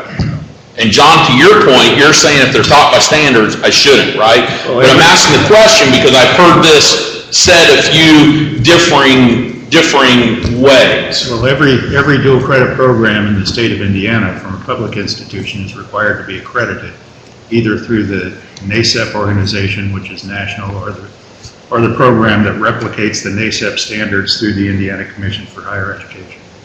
And those standards are very specific about setting the high expectations, and the course must be equal to, delivered by someone who's credentialed appropriately, on and on and on. So I think we have the safeguards in place in this state, and it's actually been, I know we're having some issues with Higher Learning Commission right now, but when the Higher Learning Commission did a study a few years ago about dual credit programming across the country, Indiana's program was ranked as, Janet, was it second best in the study? So I think from a quality standards point of view, we're doing our part. Doesn't mean we couldn't always do better, but I think generally speaking, we should be able to say without question that college credit earned through a dual credit program in Indiana is equal to college credit earned on campus, period. That's my opinion. My experience has been that there is a difference in dual credit programs that are offered between different high schools, and it may not be the course itself, but the students perform differently and persist at different rates when bringing in similar amounts of dual credit, and we preference AP and IB credits at Hanover in our evaluation process, mainly because we have data that we can see through the state of Indiana, how those students persist at college, what their end of either first term or first year GPA is in college. If they took the AP class but didn't take the test, if they took the exam and failed it, if they took the exam and passed it, we can see, and they're pretty clear benchmarks at most of the high schools that we work with, that we can then use to help us predict that student's likelihood of success. We don't have similar data on dual credit courses, and that would be extremely helpful to us and would help overcome any perception. If there's a perception issue on our end that the dual credit isn't being offered at the same rigor, that would be what would help us overcome that barrier, is being able to see that, in fact, these students are persisting and succeeding at similar levels to those taking AP and IB courses. Don't you think that's because AP has the same kind of measuring outputs, they're all equal? So everybody's AP course, they take the same assessment. If you're taking AP government, you're all taking AP government assessment, and you get ranked 3, 4, 5, so you have consistency, at least in terms of the output. You may not have any consistency in the input, which is really the problem I have with HLC, because HLC is trying to tell us we need to have master teachers teach it. So we're talking about inputs, we're not even talking about outputs. I mean, you may have a great teacher that's teaching a course that's knocking it out of the park, and they can't teach today because they don't have the master's in 18 hours content. That makes no sense at all, as opposed to maybe what we're going to be looking at is a standardized assessment, somewhat similar. I hate to use standardized assessment because that's opposite. But at least with that acceptability across the board, I would think that you at least have some knowledge versus one kind of rigor. Yeah, for me, I think I would agree with that statement. That for me, it's more about ensuring that the output is there, and that I know that when this student took this class at this high school, they got what they need to be successful in what we're going to expect them to do as a first-year student at Hanover specifically. And I feel like we have that at the high school level on the AP and IB side. I don't feel like I have that on the dual credit side. Comment to that, and this is just an observation, not either pointing or anything, but again, it's the university, the higher ed partners of high school is the one that has to ensure the rigor of the course through the credentialing of the instructor, through facilities, et cetera. The schools that it works very well in terms of the truly being rigorous in community college. That university is very involved in terms of monitoring that. They send a professor out to the high school site to observe. There's professional development that's common. That is a minority of instances. But when that occurs, it's wrong because of relationships that develop. I know for us, we deal with perception. As we begin to put new early colleges in high schools, because we're targeting students who are underrepresented, and AP for a long time has targeted a high ability type of student. The perception is the students are not getting the same type of content as other students, in fact that they are. And as I stated, you know, we have faculty liaisons coming from our main campus that are observing our content. They are reviewing assessments with the instructors, and they're ensuring that students are getting the same type of content as they're getting on our main campus, as well as they participated in critical thinking assessment, and our early college students are actually doing a little bit better than the main campus when it comes to critical thinking. So I would say that, you know, we have a lot of safeguards around making sure that dual credit is at the same level, but there is a big perception that we're fighting because we're looking to increase the access to higher education with students who are typically seen as not college bound. I wouldn't want my comments to be misconstrued as saying we don't value dual credit. We do. We just preference the AP and IB because we have the data behind it that shows us empirically that these students will succeed and persist at certain levels. And if we had that data on the dual credit side, I think it would help us elevate that to the AP and IB. We've been collecting that data with our endorsed early colleges. There's 15 now, and once a school is endorsed, they start sending us their graduate and senior data, and then with the agreement with the commission, they are followed. It's only Indiana universities and public ones. So we're building that oldest students in that cohort are juniors. So we still don't have the end of the story, but that data is being built. Right. I appreciate what you shared about the Access Initiative. I think with the breadth of the programs that we have, we're nearly there, but any pathway that's put into place, any student in this state needs to have equal access to the breadth and the depth of content to be able to pursue that pathway. And some of our schools have more limited options with regard to dual credit or AP course abilities. So just as an observation that some sort of assessment is done to determine that any student in the state would have opportunity for that particular pathway. I had a comment that was a little bit different from the point of this, if I may, and it gets back to David's of what would everybody have in place when they got done. One of the things we haven't mentioned, and I mentioned the last time, and I think are critical, there's an awful lot of research that indicates that a developing young mind needs things like music and art, physical education, and the athletics. And if the pathways you build in some way make it difficult to do any of those pieces, we really are hampering the development of our children in some extremely important ways. And I think an awful lot of the soft skills come out of some of those. They learn a lot of the pieces that are really critical in that process. That if we leave those pieces out and make it difficult, and right now some of the schools find that extremely difficult to get those pieces in. The music may suffer, and you can do band, but you can't do a choral, or whatever kinds of things. Those are limiting a lot of those abilities to develop the soft skills that everybody's talking about as being so important.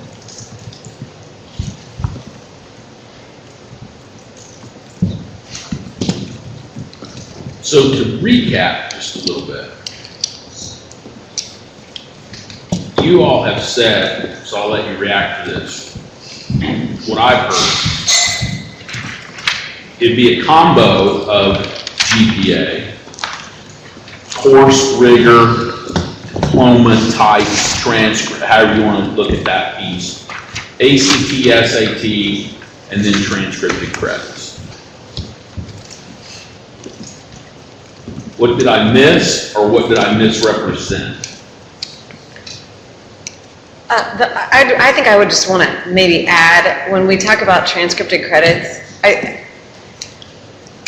I think that unless it's core coursework, part of the core transfer library, potentially part of the gen ed transfer core that John was referring to, if it's not that, there does need to be intentionality behind it. So it needs to be part of a high-value credential or a high-value credential that aligns to high-demand, high-wage occupations. Good, thank you.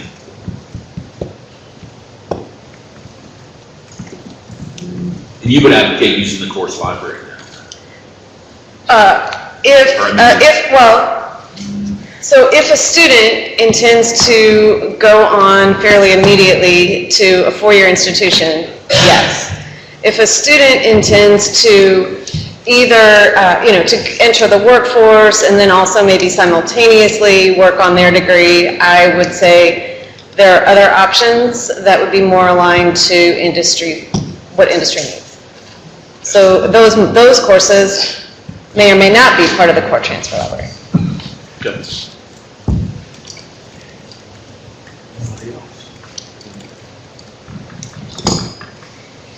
Okay. Well, I'm not going to belabor, and I'm going to be respectful of your time, but we are going to end with our customary, would like to go around the table, have each person, I will start on the other side this time, so that's going to be you, so be thinking. I want you to give a couple of things, or one or the other here. What would you want this panel to know coming out of today that you think is very, very important to you to make sure we have in the pathways from your perspectives? Or what is a value that you want us to make sure that we continue to have as we move through this process, as we begin to draft this next week? Does that make sense? So what would you have as either part of the pathway, or what would that be to you? So this is your time, like John picked a number, right? This is your time to say what you would have. And this has been very, very informative to us each meeting to be able to have this from you all, and I think it's got us in a great place. So as we go around, panel members, I know this is going to be your second time to do this today, except Dave, you left me the first meeting there for a little while. But you need to do this again as well. So I'm going to start over here. Have at it. Access, that every student is equal. I was saying earlier that the pathways need to help level the playing field for every student. I think that there has been quality of things that come up that we can't really quantify about the soft skills, but emotional intelligence is just as important. And every day I'm working with my students on the ability to manage their emotions and how that affects relationships. And I'm talking about 4.0 students with all those technical skills and everything else that is having a very, very difficult time at home, and so they blow up an opportunity. And so, just the ability for each student to have the same opportunity as everyone else, and for us to consider those things that we can't quantify as well.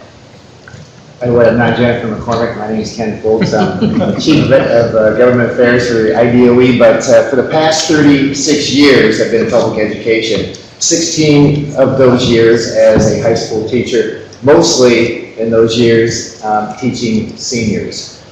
This morning, I left the panel with the fact that this pathway has to be self-motivating. It's got to encourage students to pursue their passion. I think today what I would take away from this after being a high school teacher for 16 years is we talked about the well-rounded education that students should leave high school with. I always made it, to me, teaching seniors and teaching social studies and government, sociology and psychology. I always wanted to make sure students, when they left me, they were able to present their opinion on a topic that they could defend it. So all part of that well-rounded list I know that Marilyn and others were coming up with. But I think it would really be important if at some point out of this came a clear articulation to the Department of Education of that expectation. I know the question was asked, what skills, what does that well-rounded mean? That conversation with the IDOE I think would be a very important conversation to have, because that's exactly what, as a teacher, I wanted to do. I really felt it was my job to make sure the kids left me, they were prepared for whatever it might be that they went on to. Yeah, and I'm Josh Ferris. I'm Commissioner for Higher Education. I'm subbing for Jason Bierce today, so this is likely my final pathway meeting. So I won't repeat what I said this morning. I think that what Dr. Buck said about baseline. So the question is, what is the baseline? Understanding there needs to be that baseline for all students, and how we build on top of that baseline for the different ways that individuals want to go. Understanding that we need the flexibility to go across these different pathways, but it's going to be a little bit more difficult if you get further down that pathway, and understanding and accepting that for the students, but still providing that pathway to the flexibility to move between them. So that's what I want you to remember as your I'm Paige Snodgrass, Executive Director of Capital to Pi, and the things that I valued that I heard today were looking at competencies and outcomes beyond GPA and transcript and coursework. Indeed, social emotional, we know from research, is a better predictor of success in real life actually than academic outcomes. And I don't know that that's always integrated. Something that I've mentioned before in a meeting, the relevance and rigor of what we're asking students to do in terms of application, and then how do we evaluate that and begin to incorporate that, whether it's admission to higher ed or defining that students are worthy of graduation. And then finally, given the hat that I wear, that I would be remiss if I didn't encourage the integration of sustainable education in our standards going forward.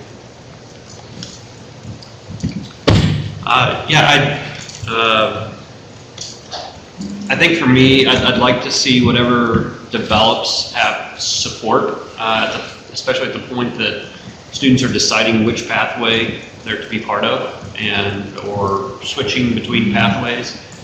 I think the intentionality with which they make that decision is critical, and that they're considering things beyond what leads me to careers that pay the best or those types of things, but going back to their passions. If you want to be excellent at something, you better love what you do. And I think too often right now we see students showing up at college fairs or through applications that want to be an actuary because that's where the money is, but have a D in algebra 2. And so those interests and passions need to align, and there needs to be some kind of support to help them think through that process of which pathway they're choosing.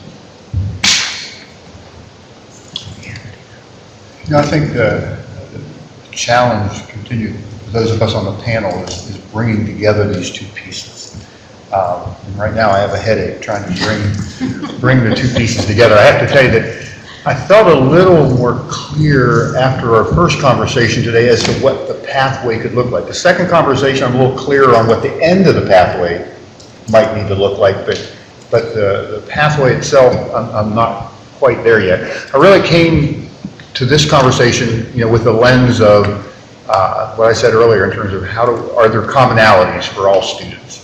And I think, we heard a lot today about rigor in this conversation. And I think from my perspective, the area that I find where there is commonality, I don't know if it was articulated exactly the same in both meetings, is that for students to be successful, whether it be in a four-year college or career, grit, perseverance, resilience, are key. And so how do we embed those somehow into these pathways?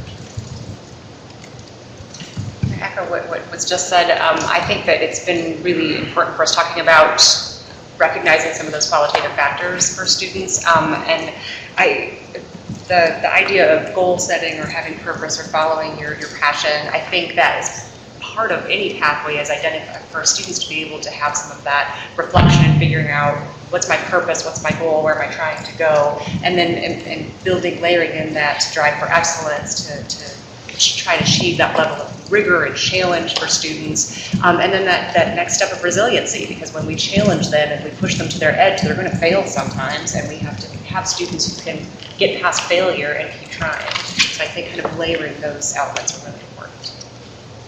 I still have the same value, opportunities and options. I want students to have opportunities to go to work or go to post-secondary, whether that be a career or a four-year or even further. And I want students all over the state to have the same opportunities. I want students in Knox County to have the same opportunities as students in Hamilton County. And we do a disservice if we set it up that we can't uphold it in every county. I would reiterate a point I made earlier about the whole idea of cultural integration. Diversity is defined in so many different ways, certainly racially, also with students interacting with people of different socioeconomic backgrounds, education levels, and so forth. So I think as we look at that soft skill set, taking into account all students, regardless of whether they're college bound or not, that kind of cultural integration and inclusion relates to all of that, and having that as part of the pathways. I would think it's great. So I think there are a couple of things that I would hope that would come out of this, and one being that any pathway, no matter what pathway a student might choose, would never close a door.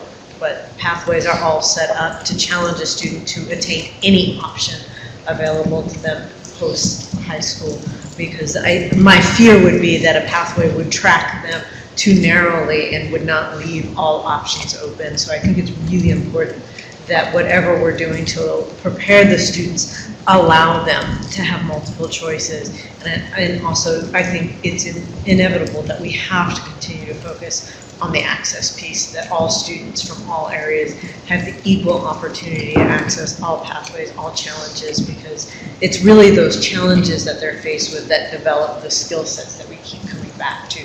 It's developing that well-rounded student when they're faced with multiple challenges, not just similar ones. And some high schools have some and some high schools have others, but not everybody has the same opportunities for challenges, the rigor in many different ways. As I lead the conversation today, I think a value that needs to be paramount here, which I think has been echoed so well by a number of people. It's about access and access to the pathways and equal access. And along with that, which the panel will be mindful of, is that may mean resourcing things differently than we have been able to do in K-12. And so if we're going to provide the same experience in Hamilton County and Knox County and Marion County, Madison County, Delaware County, think that whatever those pathways look like, we have to be mindful of how we are resourcing them.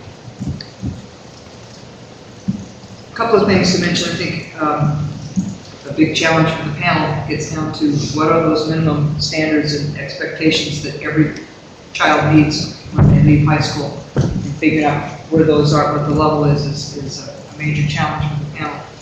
Another piece from our standpoint that hasn't been mentioned, and as you're creating and looking at how these pathways are structured, and this is a very specific kind of piece, and it gets down to math a lot, but science would fit in the same category.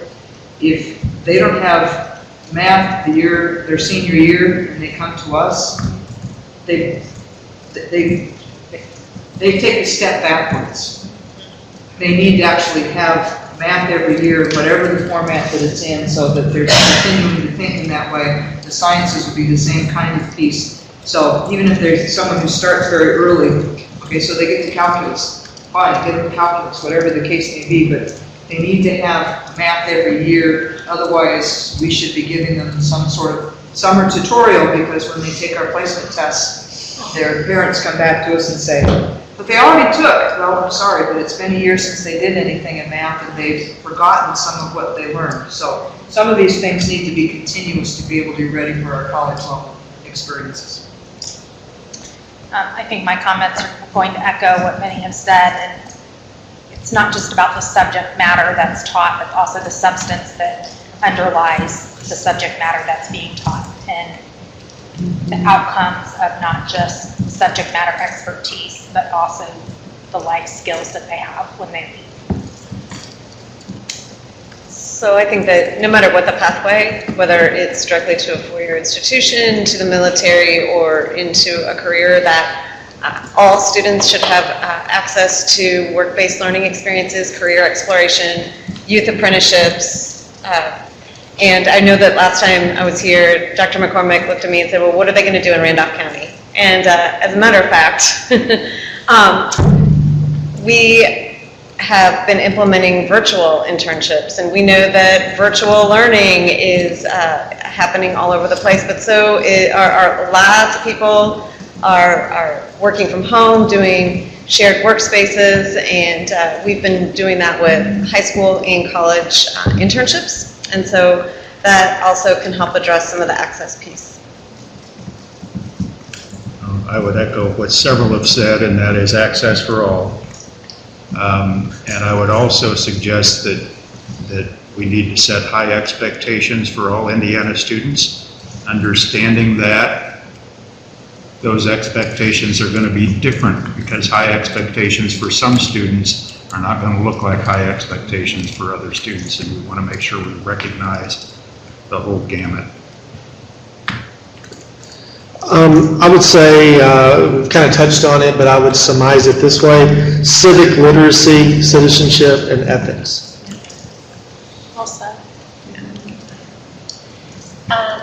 I think I look at the pathways as perhaps being a starting point, perhaps not always. I'm afraid maybe at times pathways sounds like that's the end point, and that we have to make sure that we ensure that that continues to be that discernment process for any young person, that they do need to be passionate, and that can change over time. So I think the access piece has been well said. I think related to the soft skills still, that ability to self-assess and to be able to identify not only my strengths, but also the things, the challenges, the things that I continue to need to work on as a student that are going to help me long-term be successful in whatever. I think oftentimes we don't spend enough time thinking about that there has to be that ongoing self-development piece that all of us continue to work on every day. So. I'm still liking the idea, I mean, from this morning, the term framework kept coming up, and that's kind of my takeaway today, with pieces that can fit in, and with outcomes. I like that outcomes came out a lot this afternoon. Outcomes that we can all value. And I think if anything, this afternoon session reminded me how complex this whole issue is, because here are some takeaways I heard. All GPAs are not created equally. All dual credits aren't valued necessarily. I think I heard that. We want to keep rigor, but we want well-rounded kids. Yikes, people, this is hard. So I think this was a tough discussion, I think. That's what I heard. Now go do the good work. Everything that's been said, the access, the rigor, I think one piece, you mentioned it, just like when we're reviewing applications, no one component is reviewed in isolation.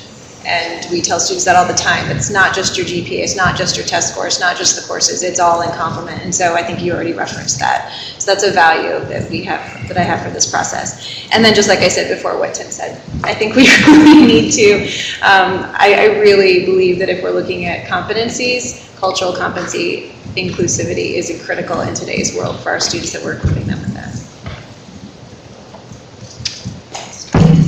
We are developing pathways for all students. So as we have these conversations, to be mindful of the student body within a high school. We're developing pathway options for the traditional academic students, to the traditional CTE students, to special needs students. We're developing pathways for all those students. And we're developing the minimal graduation standards for all those students. So the challenge that we have said multiple times is, as we develop those options, that we try to create pathways that are equally valued and do not track students, and that students have equal access to. It's a great challenge, and that's not, obviously solved anything. That's our challenge, and I think today, of all days, after this conversation, it just brings me back to, I think, Byron, you might have said it this morning, it's all students, to keep in mind, all the students in our high schools that are going to be choosing a pathway option and trying to make those options available potentially to any of those students and of equal value. I'm here on behalf of the Education Department at Belton City University. And so as I'm listening to this conversation, I'm thinking about future educators and what I see their needs being. And so I concur with so many things that were said today. A well-rounded education, strong basic skills, reading, math, writing, exposure to STEM fields to inspire more teachers to enter those fields so that future students can be successful in those fields. And allowing students, no matter what their pathway is,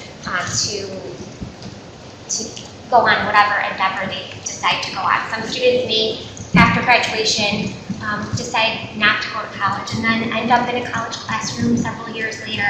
So they need to still be prepared with those reading and analytical skills and writing skills to be successful down the road.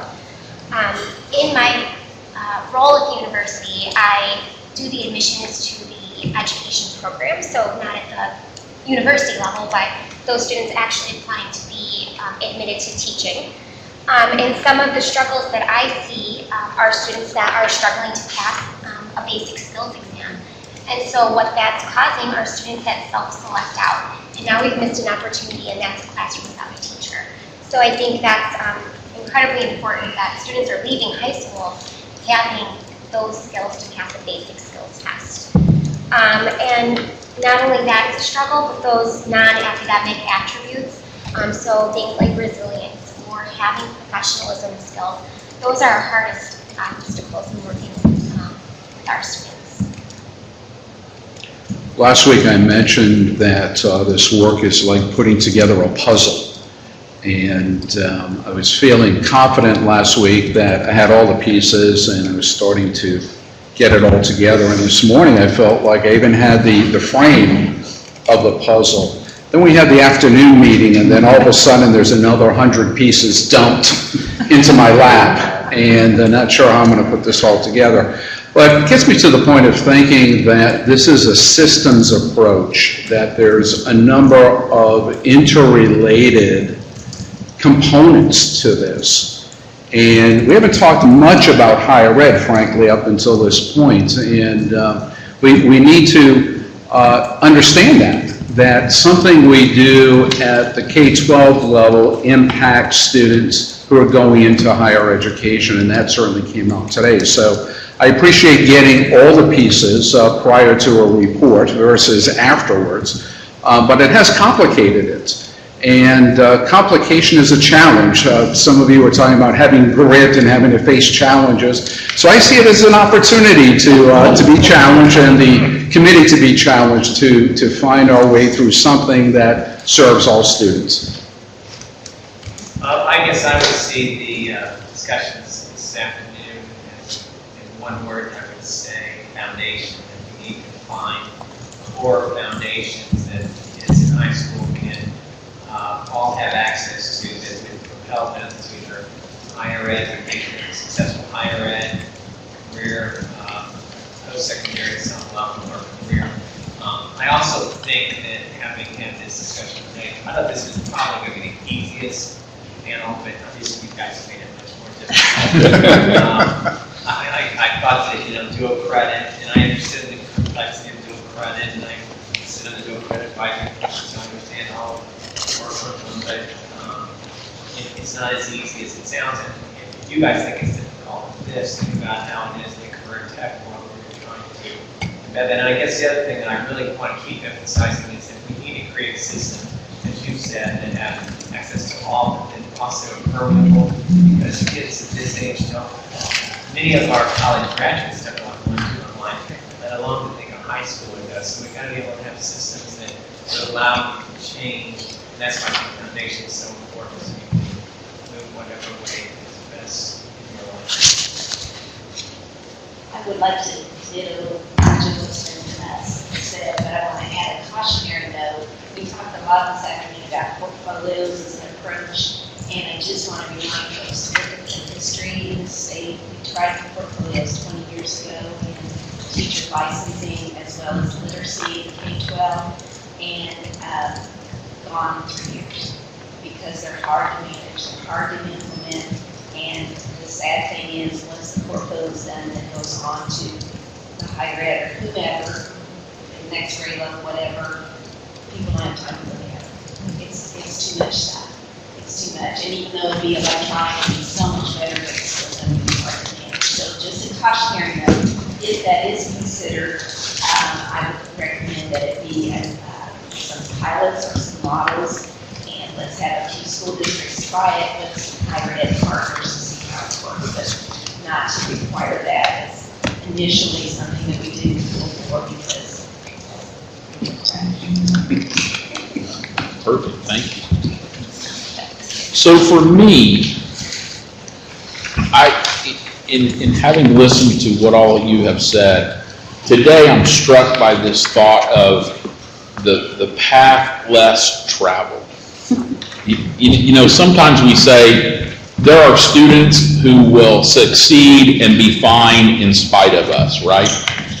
And I think we have to worry about the path less traveled. And I've heard Alan say this so many times, we have to be cognizant of what every child wants to do and what they want. And to me, that gets to the porosity, permeability, whatever we want to use for terminology there, Representative Baining, but we have kids who are on lots of different pathways. And sometimes there isn't a path where those children are. I mean, I even look at my own world, the summer that I was headed to Purdue in the fall, I still thought that I was going to stay home and farm.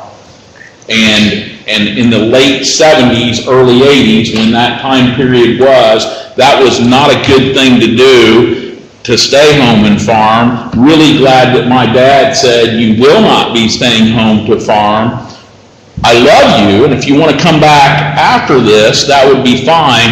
And now look today, other than the cows that I milk for our show herd that we do, I don't farm for a living and have not. So I think we have to be cognizant of the path less traveled. There are going to be all kinds of paths, and we need to make sure that every kid's ready. And you guys have reminded me personally of that we really have a duty to make sure that every child's ready. To Beth's point, I'm the same way, right? We got to make sure that we do that. And so with that extra 100 pieces that we've had dumped into our puzzle, we're going to sort them out now.